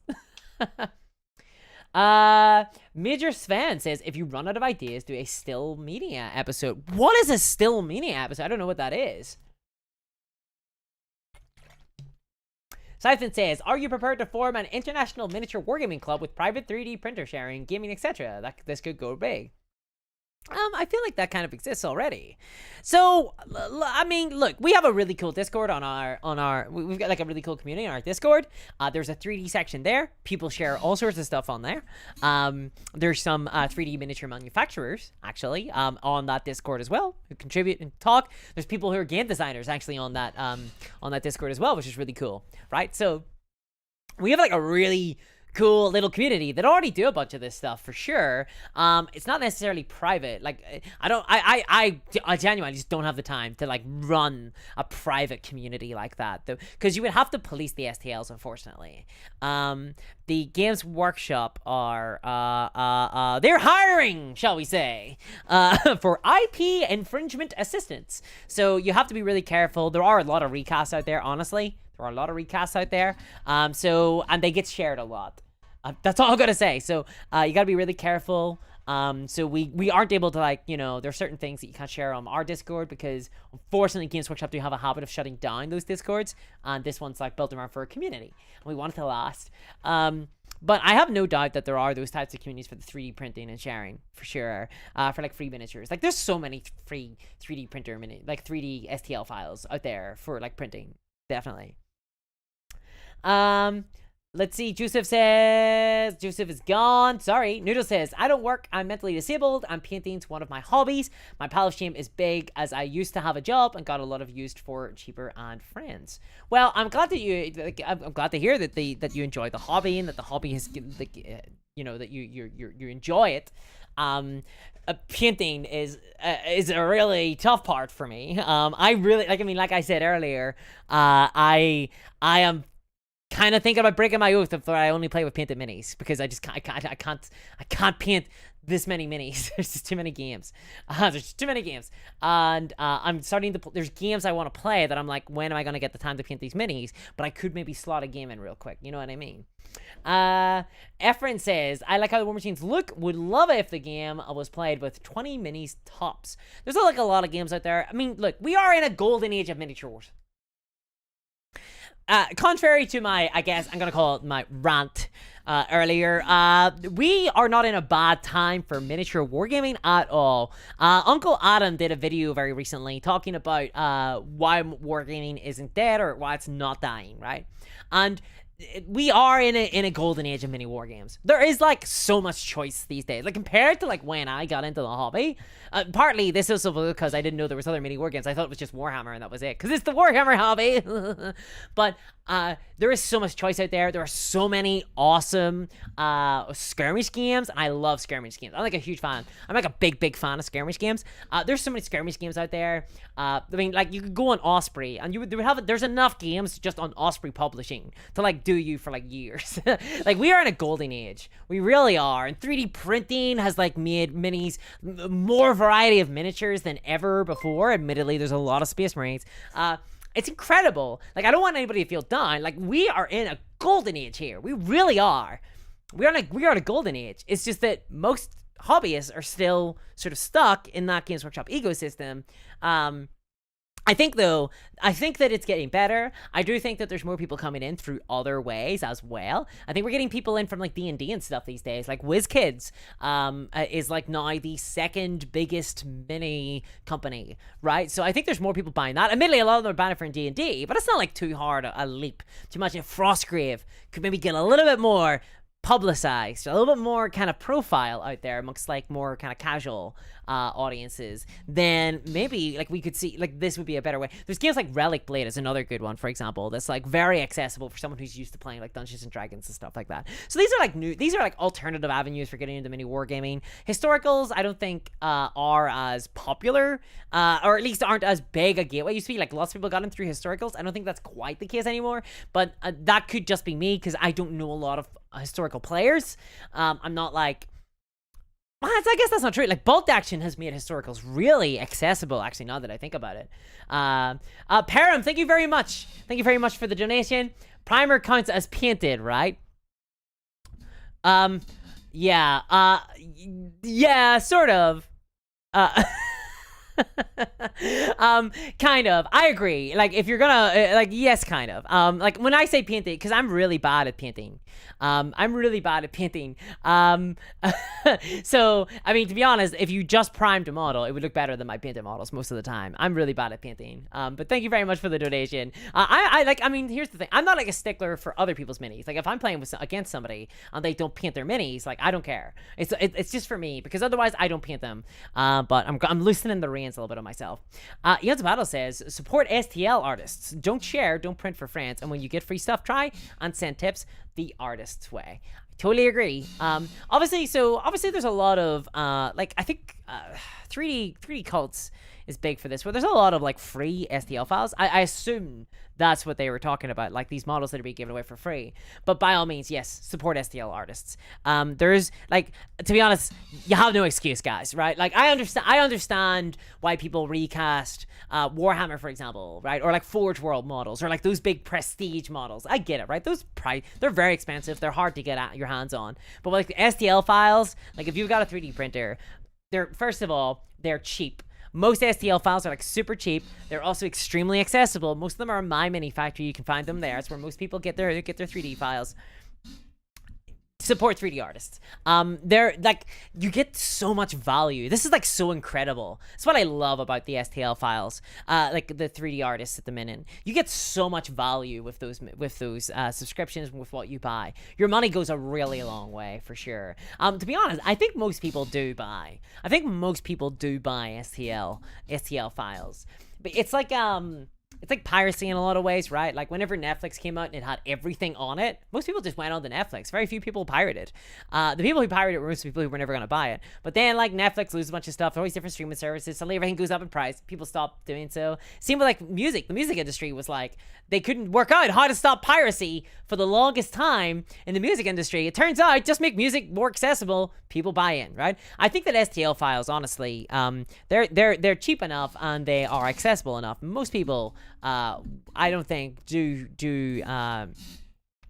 kind of print that way. What I would love to see though is more commercial licenses being sold by 3D printer artists. I like to see more local game stores get involved in manufacturing, right? What I mean by this is sort of decentralized manufacturing, where if you're a local game store, you have a bunch of 3D printers and you've got a commercial license to print certain miniatures, which means you can therefore manufacture for a 3D artist, but in that local area. I think that's like a really cool, I think that's like the business model of the future. I think that's something I'd really like to talk about that in a video at some stage. I think that's like a really exciting potentiality for the future. I'm like really excited about that. I think, ooh, I want to talk about that. So yeah, I think that's like the future of 3D printing as well. I don't think that like necessarily home printing is going to be like the thing that really catches on. I think home printing has a lot of problems. There's toxic fumes. We've talked about this before. There's like toxic fumes. There is a price point as well. You got to like buy in at an expensive price point. They're getting cheaper though. But I think that local game stores are really well positioned to use this as an alternative revenue stream for real. I've talked a lot about this with Deck, if you know him. Deck, he's a content creator, does a lot of very interesting content. He covers a lot of Warcrow, actually, a lot of Warcrow and Infinity, if you want to check out his content. Hugh says, yeah. Okay, I don't know why I decided to highlight that one. GM Serapio says, isn't that the army printer method from TM? Don't know why. Oh, it's responses. Noodle says, I have some vintage 90s recasted hammer. Somehow I got in a random lot. It was off and felt lighter and was blown away. I had some legit bootlegs. Yeah, I've seen bootlegs like on eBay and stuff. I've never actually handled a bootleg mini, you know. I've heard them described. I heard a lot of them have been described. They've got like a weird smell, like kind of recastings being bought from like China and stuff like that. They come with like a weird smell, but I've never actually handled one at all. So there we are. I've seen them for sale though on like eBay and stuff like that, but I've never bought any. Maybe I would though, out of curiosity, just to see what they are, like what they're like. I'm really curious about like I've never bought them. George says, was into all Heel Caesar and bolt action. They sold sprues for £1, a sprue on an online sale. Never needed another Roman soldier ever again. Yeah, you gotta love prices like that. That's not bad at all. Sprues are pretty good. I love as much as like I love hard plastic. I really love working with hard plastic, and I think it's super accessible for like newer players, for hobbyists, for hobbyists with disabilities and stuff like that. I think it's really accessible. I think it's really easy to work with. I love the fact that plastic glue is it doesn't like stick to your fingers or anything like that. I just love it so much. I really do. But like one of my favorite parts of hard plastic is like posability. So that kind of sucks that that's been like sort of slowly disappearing, going down by the wayside. Oh, like I say, it's not like Games Workshop have fully embraced monopose. The Contemptor Dreadnought, for example, was very poseable, so that was good. Mitchell says you could go 2-player starter and play it with a friend. Ooh. Garzini says, digital pile of shame. I've been a Patreon of One Piece rules for a few months now, and it's eaten 264 gigabytes of HC space. Garzini, look, I actually have a criticism of One Page rules. I'm gonna criticize One Page rules for a second. They are tough to compete with because they have a really strong infrastructure. They've got like a lot of support on Patreon. They're making a lot of money. And they're pumping a lot of that money back into their products, which means that they're presenting a lot of value. An insane amount of value, like 2 armies every single month, right? And it's really hard for other creators to compete, I think. One Page rules is incredible. It gives you so much value. But yeah, you end up with a lot of minis. I have been printing them off, in fairness. Like, I have been printing them off. And not so much the last couple of months since I moved in with my parents, but I was printing them off before. And I think I'm due like another like 24-hour army. I really like the fact that I have like a Sisters of Battle army that is just like boom, like fully done. That was done in like a night. I think I need to do that again. Oh, it was such a miserable experience though. It was so miserable, like spending an entire night just going for it. Oh wow. I said to myself at the time, I was like, I'm not doing this for a while. Ernest Nothing says, we have local shops and his Epic gets stuff printed. It is becoming a bit expensive. A general economic turn is hurting his bottom line. That is the thing, I guess. Electricity and stuff like that is getting really expensive now. Ooh. Charles says, Discourse is also one other group that could really benefit, and that's companies like Rackham and Grenadier. Yes, they are out of business, but they still have some truly fantastic figures. Yes, if they could sell like the STL skull, yeah, like sculpts, that would be really cool, actually. That'd be really cool. I purchased a bootleg Kingdom Death model, says Dorky Dad, just to hit the paint scheme. It was fine, but not a type of product I would normally pursue. I buy used if I feel particularly strapped for cash.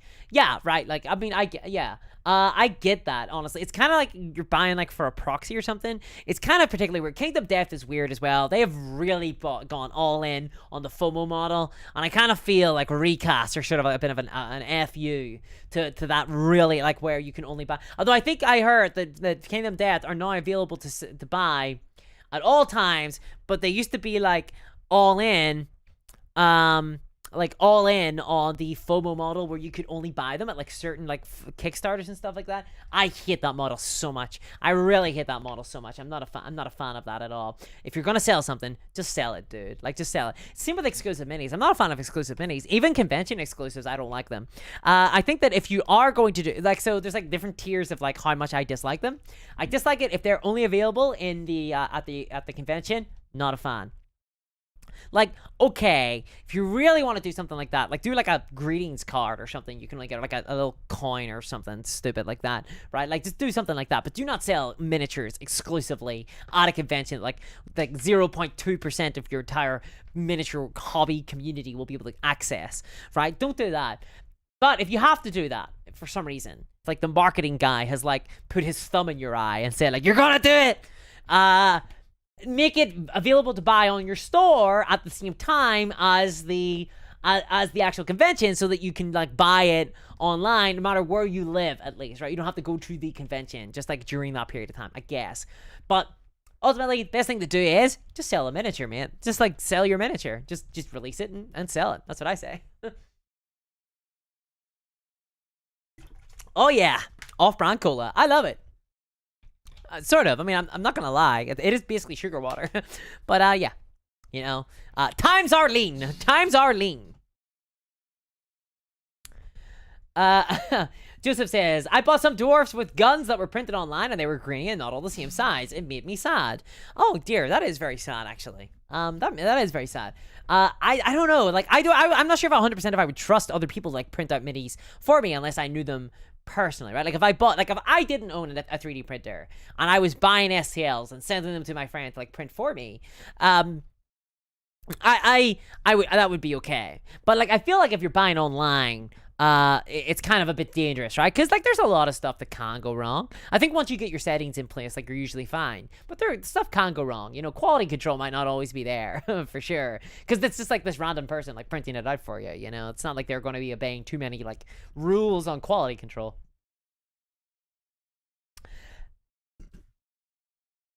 Geoberry says, from the moment I understood the weakness of my flesh, it disgusted me. I craved the strength and certainty of steel. I aspired to the purity of the blessed machine. Your kind cling to your flesh, as if it will not decay and feel you. One day, the crude biomass you call a temple will wither and you will beg my kind to save you. But I am already saved, for the machine is immortal. It's a good quote. It's a good quote. Very true words to live. True words to live by. Am I doing the Robo Discourse thing again? Because my CPU is exploding beneath my feet. Eons Battle says, I love the Kingdom Death Flower Knight. I will have that model one day as soon as I figure out how to buy it. Now, that is the rub, isn't it? That is indeed the rub. That is the hard bit. I don't like that when you can't get access to the models at all times. I'm not a fan of that at all. The sculpts themselves are beautiful, for sure. They're not all to my taste. I'm sort of a little bit on some of them, especially a lot of the pinups and things like that. I think they're a little bit Honestly, like sleazy, I think would be the word. I think a lot of them are very sleazy. But like the sculpts themselves are very deft for sure. But yeah, the availability of them kind of bums me out, honestly. It kind of bums me out. Seth says, don't spam or you'll be reported, GeoBerry. Yeah, I said it once. I enjoyed it while it lasted, but like, don't spam the chat, please. James Serapio, stop spam. Too many nitrates. As Valak would say, it's time to go, says you. Voice okay. Grish says, now ban him for spam. We cool. He learned his lesson. Am I allowed to say audible, says Dan Brooks. I think so. I don't see why you couldn't say audible. From Kingdom of Death, I love the white line. Would buy it, but I feel intimidated by painting it, says Efren. It is a very intimidating model, yeah, for sure. It is kind of intimidating. I think the same is true of like a lot of Games Workshop models, actually. Everyone's been loving, like, the Age of Sigmar has gone very big into its centerpieces, but I find a lot of those models very intimidating, like from a paint assembly perspective. I'm like a little bit like nervous about it, you know. I'm like, oh, I don't know. But you know, I'm like one of those weirdos. I like troops. I like the boys, you know what I mean? Like I'm not like super into my like big massive impressive miniature. I like my boys. I like having all my wee infantrymen. I'm a collector of horde armies. I collect horde armies. I love horde armies. I love having loads of little miniatures running around. I love commanding like armies. If I'm gonna play an army game, I want to play an army game, you know.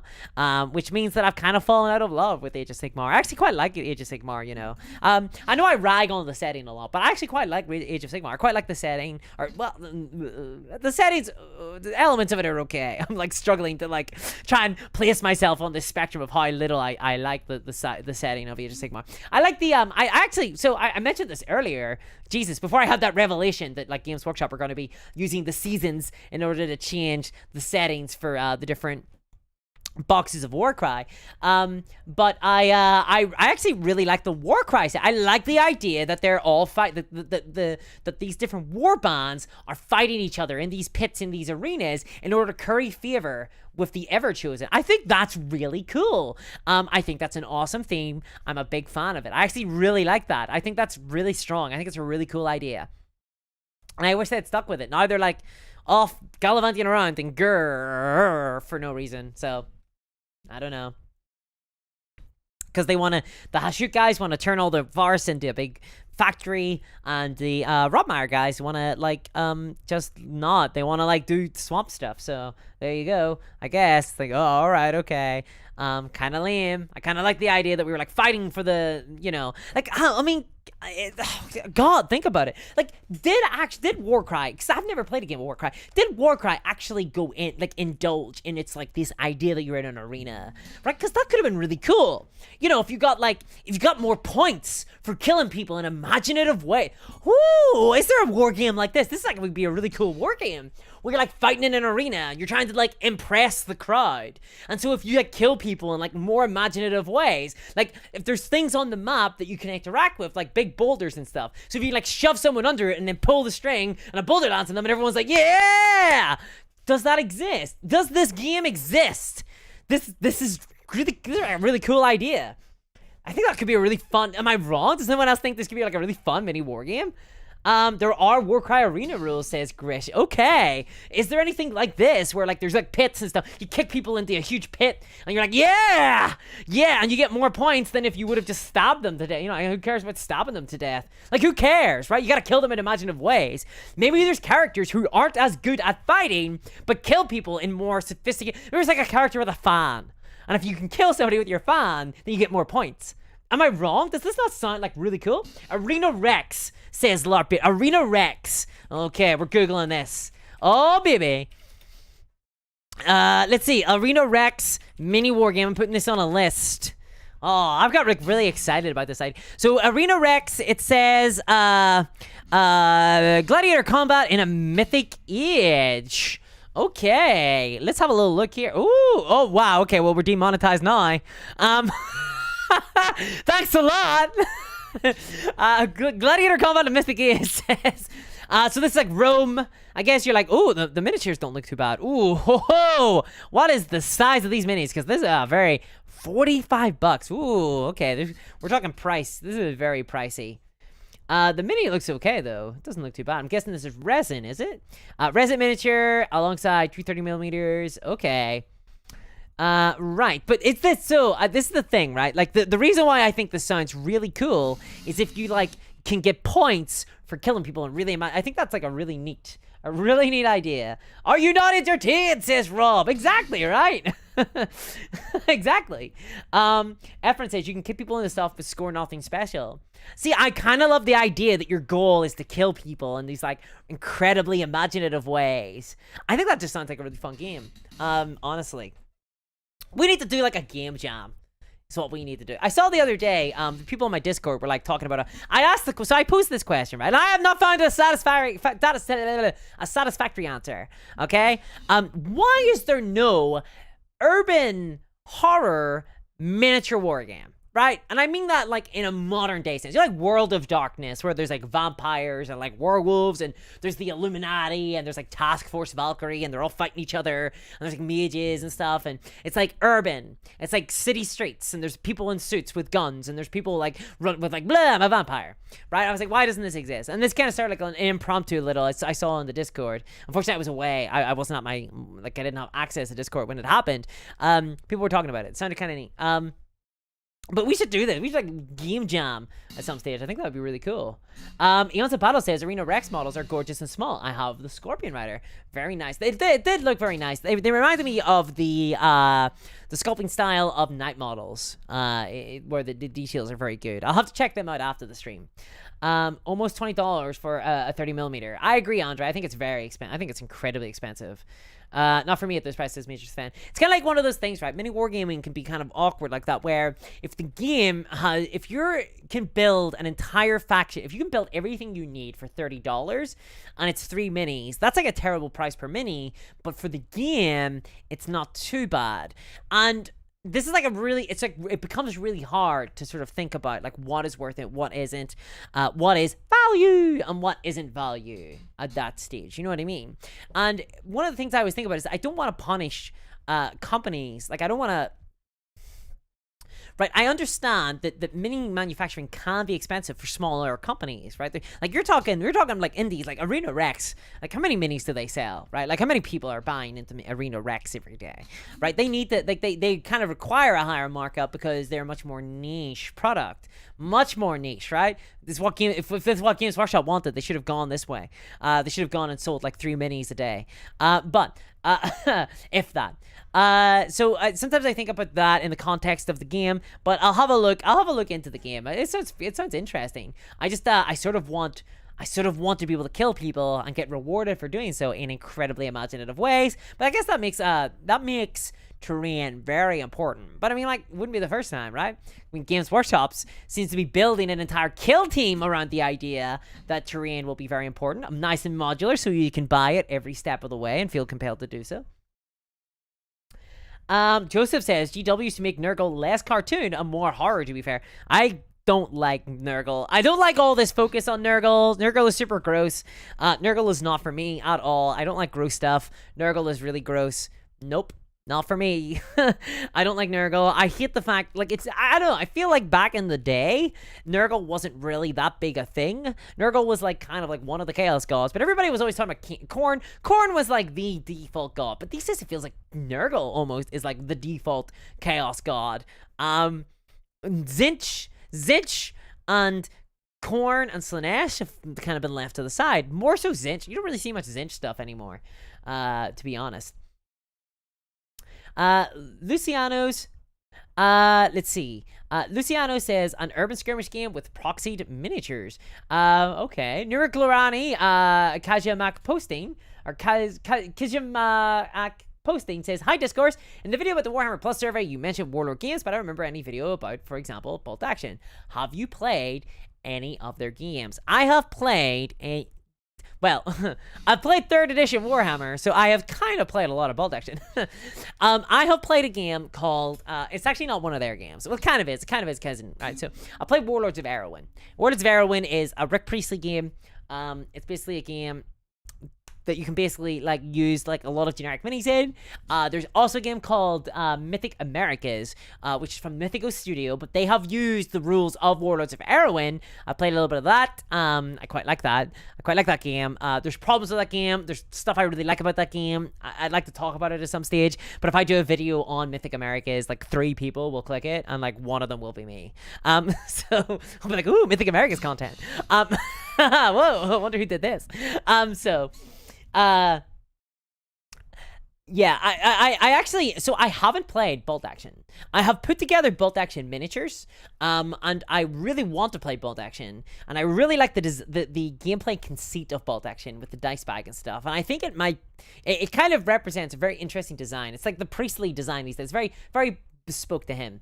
So no, I haven't played that, honestly. I haven't played the Just Dread game. I really want to play that, and I haven't played the Slantia, Slain. I don't know how it's pronounced, which is really sad because my dad actually works or used to work for a charity around the Irish language and is totally fluent in Irish, and I can't speak a single lick of it. I can't speak a single word. I don't even know how the hell Slanch is pronounced, which feels like I'm really letting the side down. But I don't know. I don't know how. I haven't played that game either. Although it feels like that should have been a skirmish game rather than a war level game. Here's the thing, right? So I have a lot of these games. I got a lot of Warlord games, and they are on my list. They are like on my list. This is the thing, right? I actually have a Bolt Action army, but it's unpainted. The reason why I haven't played with it is because it's unpainted. Do I break my oath? Do I begin to play with miniatures that have not been painted? This is the thing. I would be able to play Bolt Action like tomorrow if I was able to play with them without painting them.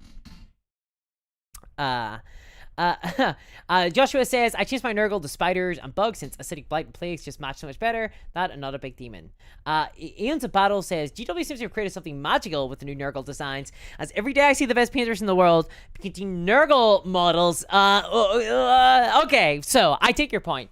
I do think so. I think that we saw like a lot of people so I don't know about you, but I remember like I suddenly my like YouTube feed was like inundated with pictures of Nurgle models painted by everybody whenever the contrast paints came out, because contrast really stuck with them very well because they have like very interesting surfaces. They have a lot of texture, they have a lot of interesting surfaces, they got a lot you can work with, and I take that point. Like if you're a very good painter, that's very good for you. My problem is it's visceral. Like I have what would be the word for it, like an emotive biological response to Nurgle models that means I cannot appreciate them. It's like I'm physically incapable of appreciating them because I just think they're so gross. I don't like to look at them. They like I can't appreciate them. So I take they're fine. It's like my blind spot. I can't appreciate them. Because I'm like biologically like, no, please God. Whereas I don't have that problem with any of the other miniatures. Like I can appreciate Khorne, I can appreciate Slaanesh, I appreciate Tzeentch, but I can't really do so with. I mean, I'll say this much: like I feel like the Chaos models from Games Workshop have been like fire, right? Like the actual like Chaos designs have been absolute fire from Games Workshop. Like they've been really good. The accursed, like the mutants, even the cultists look good from Games Workshop. Like I think that the Chaos stuff has been really good. They've been like really leaning into their body horror in a big way. Like, and they've been really nailing it. My problem is I don't like that aesthetic. Like I think it's super gross, basically. But I get it. But I can appreciate that objectively. You know, as objective as you can ever be. Objectively, it looks incredible.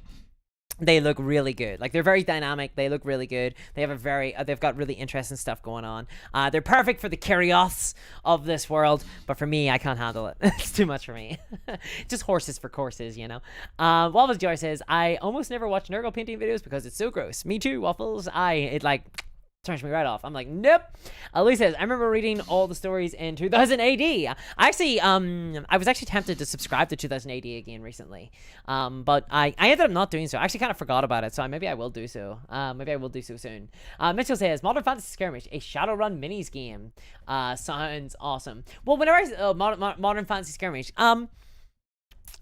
I guess Warhammer is kind of, I understand it's not cyberpunk, it's grimdark, it's got all the gothic aesthetic, not like the super sci-fi kind of like sort of like kind of Japanese sort of aesthetic. But in fairness, like there is a lot of like, I mean, like what are the Eldar? You know what I mean? But if not, like elves in spacesuits. So you kind of get a lot of that with Warhammer 40k for sure. Michael says, Nurgle really ups the body horror way, and I think the other gods don't. Yeah, which is kind of weird, right? Because Slaanesh, you think, would be like all up for like, whoa. In fact, all of them are kind of a little bit. I feel like Games Workshop kind of leans on tentacles a little bit too much. Like, obviously this all came from like Lovecraft, and a lot of like I think a lot of them derived all this from Lovecraft, and I'm a big fan of Lovecraft's work. Not so much his personality or opinions and stuff, but I'm a big fan of like I love eerie. I love eerie fiction, right? I'm a big fan of sort of that kind of like the Cthulhu stuff. Not so much like the Cthulhu mythos as just like the ideas of stuff. I mean, I love Call of Cthulhu.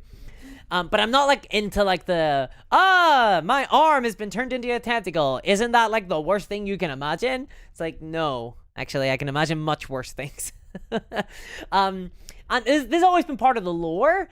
Games Workshop were just not like ever really that great at like representing that in the miniatures, because it was really hard to do, you know. So you got like your Chaos Marauders and stuff like that. These would just be like Chaos Marauder guys. Maybe you got like your Chaos Spawn, you know. But these days, they have unlocked a lot of potential. Like they've done a lot with this concept of like chaos, like mutating people and like giving them like extra appendages and stuff like that, which is really cool. Just not really for me. Just not really for me personally. Gris says, Nurgle models are also an acquired taste. I used to hate them as well. Now I really love them. I'm not all Nurgle all the time, but I can appreciate a lot of them. They're just like, they seem like designed to like not be my thing, basically. Like I like Slaanesh, I like Cinch, I like Khorne, Nurgle. Ooh, it's too much. It's too much for me. Nurgle got popular during the pandemic. Coincidence? I think not, says Dank Magician. Yeah, I think, yeah, maybe you're onto something there. The thing is, like, I think for me personally, I don't need any reminders of the pandemic at all. I don't need anything. That was a dark time. I'm like ready to, yeah, no thanks. Andre says, Demons of Plagues of 1-page rules will get new exclusive minis in September. They are less guts and pus and more fungi and moss. See, that I think I would prefer that. That's more my thing, I think. Thank you very much for the donation. I think that's more my thing. Efren says, servitors are very body horror. I think Balisarius Crawl has some supercomputer made of hundreds of interconnected servitor heads. Yeah, look, so I think the like the Dark Commune from Games Workshop, if you guys have seen that, the Dark Commune, that model from Games Workshop looks, there's like a really cool models there. The Dark Commune one, there is one where this guy is like plugged into this head, and the head is like alive, and he's literally just the he's literally just like the body for this like disembodied head that's trapped on a machine. That's the kind of body horror I like. Here it is. I think that's cool. I don't like all the sort of trypophobia elements and stuff like that. I'm not like the biggest fan of that. I don't like all like the gross kind of stuff. This guy here, this guy's incredible. I love this guy. I think he looks great. Him here, I think he looks awesome. Like on the left, where he's got like this head. He's like, hey, this is what I do. I carry this guy around. I think that's great. But you see, like even in these, like they've really gone all in. Like even here, like I think this guy actually would have looked better without a tentacle. Personally, I think he would have looked better like just being a guy with a gun. I actually think the tentacle doesn't add that much, because I think you've already got a lot going on here. Like, so here has a lot going on. I don't think you need that extra little tentacle there. This guy looks really cool. No real criticisms for me. This guy though, he's like stealing the show. I think I love this guy. I think this model's like really good from Games Workshop. I think they've this is an excellent model. I love this. You can see like the wires are going through him. My one concern with this model would be like this would be hell to paint. At least you could just like contrast down the front here, kind of just get them dip it in, you know. But it looks really good. One of the problems I have is that I'm really bad at like painting fire, unless it's like green, because then I just use the warp fire glue. Sorry. Hexwraith Flame is what I use. And then candles are all green candles for me. Yeah. So, yeah, like, I think that looks really cool. Like, that's the type of body horror stuff that I like. God, y'all got me talking on this. You got me talking on this. Fem Cactus says, I prayed to Nurgle and he made my COVID feel better. I don't think that is the best solution to problems, to be honest. But I'm glad that you feel better. Deezer says, is it the disease aspect that repulses you? Yeah, it's the disease stuff. I'm just not like really big fan of like disease stuff. Like it's just that it's not really my hang. You know what I mean? It's just not my hang at all. I mean, it's repulsive, right? It's designed to be repulsive. And it works on me. It's like, it is actually repulsive, I think. Like, I think I may be overstating this a little bit. Like, it's not that big a deal. Like, it's not like, you know what I mean? But it just means that I can't really appreciate the models for what they are. Like, I can't really appreciate, like, how good they are. Because I'm a little bit like, you know what I mean? It just kind of puts me off. So, yeah, just don't like Nurgle. Question, what's the most body horror mini in Games Workshop's line? Oh, I think it has to be some of the new Chaos stuff ultimately. I think that like, some of the new Chaos stuff is like really. I mean, is it the Chaos Spawn? The Chaos Spawn is like super duper customizable, which I'm a big fan of. But that is. Noodle says, I want Chaos Sisters of Battle, please. Really? I don't know. I don't feel like there's a need for a Chaos Sisters of Battle. I don't know. Like, I don't know. Like, I don't know. Like, the thing I like about the Sisters of Battle, honestly, so if you had to make me choose, if I had to choose between Space Marines and Sisters of Battle, which one should exist? Sisters of Battle every time. I think Sisters of Battle are like a much better faction than Space Marines. But I think with Chaos, I'm not sure if they add anything. Because specifically, the thing that's interesting about Sisters of Battle is that they are an army that could only exist in Warhammer 40k. The Sisters of Battle were created by this legalese from like thousands and thousands of years ago, passed down, that allowed that the church wasn't allowed men at arms, but they were allowed women. I think they've changed the lore now, but I like that lore, so it's like in my head canon. And only the Warhammer 40k setting could have that, where there's like this gendered army based on this like ancient legalese, this interpretation of this bureaucratic document from like years and years and years ago. And they're super hyper religious. They're like an arm of the church and they work hand in hand with like the Inquisition. I think that's like really fascinating. I think it's a really interesting, I think they've got tons of personality. It's why, for example, people are asking who ask for female Space Marines, like they're not like I see this all the time. Someone is like, I want female Space Marines, and then this other person is like, you've got Sisters of Battle, like you don't need female Space Marines. They like Sisters of Battle like wear power armor, but like Sisters of Battle aren't Space Marines. Sisters of Battle are Sisters of Battle. They're like a very specific army. They're like a very specific force. They're a more interesting force. They're a less generic force. Like I really like the Sisters of Battle. I think they're really interesting. I think it's great. Ian's Battle says the only really grim dark with capitals model Games Workshop makes is the Sineshi Demon playing a man's tendons as a harp. Yeah, that was my favorite from the Demons line. I did like I reviewed. I kind of went through all the model lines, each faction, and picked my favorite model. That was my favorite one from Demons because that is very grim dark. There is a 3D printer. There's like a 3D artist called Beasterium Miniatures. And if you want grimdark, oh boy, they got grimdark. They got very big grimdark. They did like a spider month. They are a lot. I wouldn't. They are too much for me, I think. But they're interesting. They've got very interesting sculpts for sure. They are like incredibly grimdark. Noodle says, I just want girls who are bad and cool. Drukhari, come on, Dark Eldar. Dark Eldar, come on, they're bad girls. Get some witches in your life, dude. Get some witches in your life.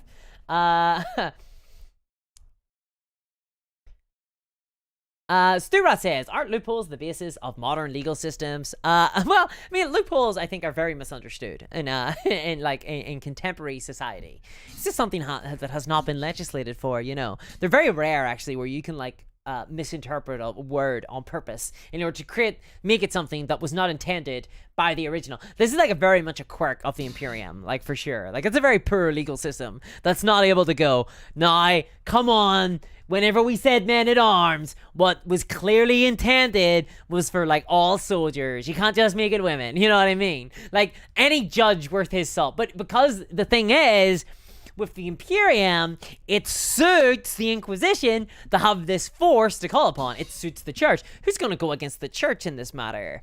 That's the kind of stuff I love. That's kind of stuff I really interested in. For sure. Noodle says Beastarium is very Dark Souls. Yes, it is. Beastarium is indeed. So if you want that sort of vibe, you can get it there for sure. Well, we are fast approaching 3 hours, guys. It's been a real pleasure. If you have any questions, ask them now. Ask me them now, and I shall tell you. I shall tell you my answer. So let me know if you've got any questions.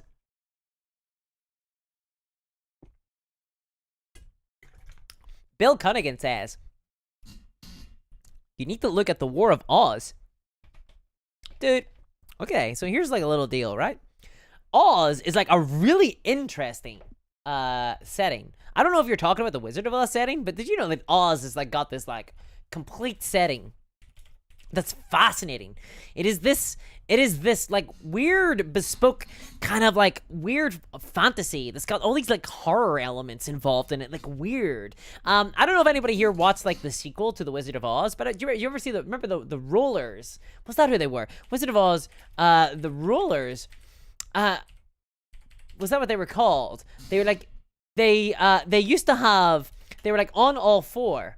The Wheelers, that was it, the Wheelers. God, they freaked me out as a kid. They were like on wheels and they would go around. Oh, those guys were awesome. Wizard of Oz has like this really interesting, like Frank Osbom's like Oz is like a very interesting setting. It's got like this very strange type of fantasy. You don't see it very much these days. If you're interested in that sort of whimsical kind of like weird, almost horror elements, I'd recommend Moonstone. It's a very interesting game. It's from Goblin King Games. Moonstone is a very interesting. It's got very interesting mechanics. It's funny enough. It's got like very interesting like action cards that represent the cut and thrust of combat in a way that like no realistic game has ever done. But it represents combat in a much more accurate kind of way. But it's like this whimsical fantasy game. It's very interesting. I recommend it for sure. Eckhart, she's Irish, obviously. Ooh. Love when okay. Good fortune to you, Discourse. Keep doing your thing. Thank you very much, The Emperor Protects. Emmett says, what is the most realistic legal program on TV? Silk, Suits, Ollie McBell. I'll tell you, actually. It's one by a guy called Jim McGovern. It is a show called Accused. If you look it up, it's called Accused. It was on the BBC. It only ran for a single series, and it's fascinating. So the thing I love about it is it doesn't actually show you the courtroom, the court scene. It shows you all the events leading up to the courtroom. Basically, you see the premise of it is that each episode is different, and they follow a person who goes into court about something very heinous, like a very awful crime, like murder or something like that. But it shows you the series of events that leads up to this. I think it's very good. I think it's really great for building compassion about like everybody in a court. So I think that's a very interesting one. In terms of I'm gonna plug it because screw y'all. It may not be like directly a legal show, but I think The Wire is possibly one of the most realistic depictions of not only the systems that like not only like the legal system, including the police, but also like all the systems that it examines, that it even touches upon. It is the most realistic. What an incredible show. My favorite show of all time. Anyway. The Oz books get creepy, says Robert. Yes, they do. They do indeed get creepy, and I really love that about them. Judge Judy, says Amit. Yes, Judge Judy obviously is the most realistic legal show of all time. Michael says, funny how after all these years, the Imperium is still basically the Holy Roman Emperor in space. I would disagree. They are far less functional than the Holy Roman Empire. The Emperor Protects, thank you very much for joining. Welcome to the Advocate tier. Thank you very much. Welcome to the Discoursaires. Welcome. Thank you very much. Wait, is Discourse not Irish? Asked Stuart. I am indeed Irish, actually. I just can't speak Irish, even though I've got an actual like completely fluent. My dad is completely fluent in Irish. I just can't speak it. Oz is scary in some ways, but it has plenty of positives too. But then again, look at Alice in Wonderland. It's super weird fantasy. Also, Frank Baum invented the first robot in TikTok of Oz. Yes, indeed. Scython gifted 5 memberships. Thank you very much, Scython. I did not know you could give memberships here. Oh, okay. Wow. Well, thank you so much. That's really cool of you. That's awesome. I didn't know you could give memberships, so you're the first person, I think. Or did you? Have I seen this before? No, I think maybe I'm thinking of Twitch. Very awesome. Thank you very much. That's really cool. Definitely The Wire, says Lockbeard. Yeah, for sure. Definitely The Wire. But thank you very much, Scython. You're very generous. Everybody getting all those little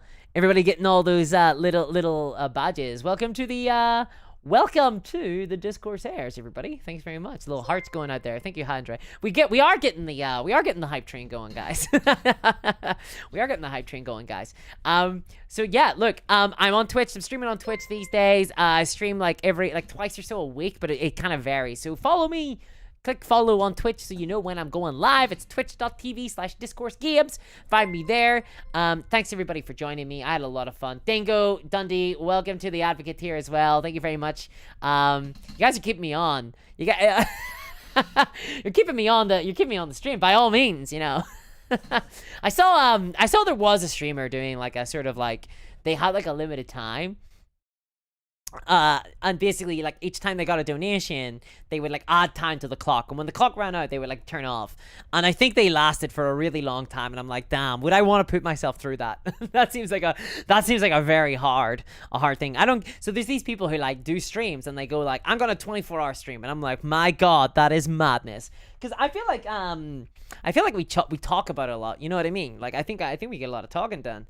But thank you very much, Dingo, and thanks to everybody who joined the memberships, who donated today. I really appreciate it. As I said at the beginning of the stream, I'm going full time now. It's just thanks to you guys that I'm able to actually afford to do so. I'm able to dedicate my time to this now. Hopefully you guys notice an uptick in quality. It won't be until like mid-August is when I leave. So from then on, that I might get a day off, which I'm really looking forward to. I haven't gotten a day off in so long. Yesterday I took a little bit of time to myself, and then I've been trying to get more times, but like I might actually be able to get like a regular day off, which is like an idea that is so alien to me now. I've been so busy. It's incredible. I'm like really excited about this. I'm like really excited. Maybe I'll take like a day off once a week. Ooh. I can't wait. It's so good. Now we need more 1 hour streams. We need more 1 hour streams. 1 hour doesn't seem like long enough, you know. Love you and leave you, you know. A day off in this economy, says Andre. Yeah. Yes, thank you very much, Zython. I really do appreciate it. Well, look, I hope everybody had fun. I know that I did. I don't think we ever came to a conclusion, though, whether or not I was going to break my oath. Whether or not I will be an oath breaker. I guess I'll still have to think about it. I'll still need to think about it. But thank you so much, guys. I had a lovely time, and I hope you all enjoy the rest of your week. And stay tuned for Tuesday. There'll be another video then. Oh, and of course, check out my Patreon if you do want to support the channel. It's patreon.com/discourseminiatures. Thank you so much, guys. It's only thanks to my patrons that I'm able to actually continue to create all of this lovely content and take massive risks, like during a recession, quit my job, which, you know, now that I say it out loud, feels like a bit of a mistake. Oh, thank you very much for the donation there, VJ Rex. No message, but thank you very much. I really appreciate that. The night is young. Oh dear. Thank you very much for that donation. I really appreciate that. Thank you. Get the tips rolling, says Andre. Oh my god, don't trap me here. I mean, I will be trapped, to be honest. For sure. Flintstones versus Jetsons battle box, says Waffles Enjoyer. The Jetsons win every time. I've heard this argument before of like the Flintstones versus the Jetsons. Like the Jetsons win every time. Powerhouse of the Cell says, check your Ko-fi for your oath breaking. Thank you very much for the donation. Thank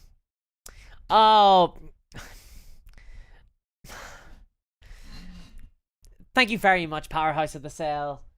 Thank you very much. So for those who don't know, he just donated the cost of the Warcry Warcry box. Thank you so much. That's very touching. I really appreciate that. Thank you. That is a huge I'm very touched. Thank you very much for that. You have saved me from breaking my moral oaths. But more than that, that's an awful lot of money. Thank you very much. I really do appreciate that, Powerhouse of the Sale. I just hope I'm able to create enough value for you that it's worthwhile. Thank you. I really do appreciate that. Wow, that's incredible. The generosity of this community has been like really, like, it's been incredible. It really has been. So thank you. Speaking of which, Nira Gluarni say welcome to the Advocateer as well. Thank you. I'll send you a message, by the way, Powerhouse, privately. So thank you. And make her paint it. It says, look, oh no, you do have that power to command me to paint the minis. To command me to paint them. I feel like if you send me the money to buy the box, then you do have the power to, like, command me to paint the miniatures. You know, you do have that power now. I did, Andre. Usually I'm very good with words, but not this time. More value than the box, that's for sure. Thank you very much, Powerhouse of the Sale. Thank you very much, guys. You're very, very kind. You really are kind. Like, I think this community is awesome. Like, I've said this a bunch of times. I think that, like, we are a small community. Like, let's not kid ourselves. Like, as miniature wargamers, like, we are small, but I think we're close. We're like very tight knit. You know what I mean? Like, it's a small place. But thank you very much. I really appreciate that.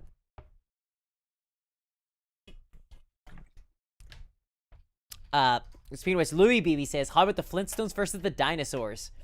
The dinosaurs win again, I think. Powerhouse of the chat, yeah. Thank you so much. Everybody celebrating, yeah.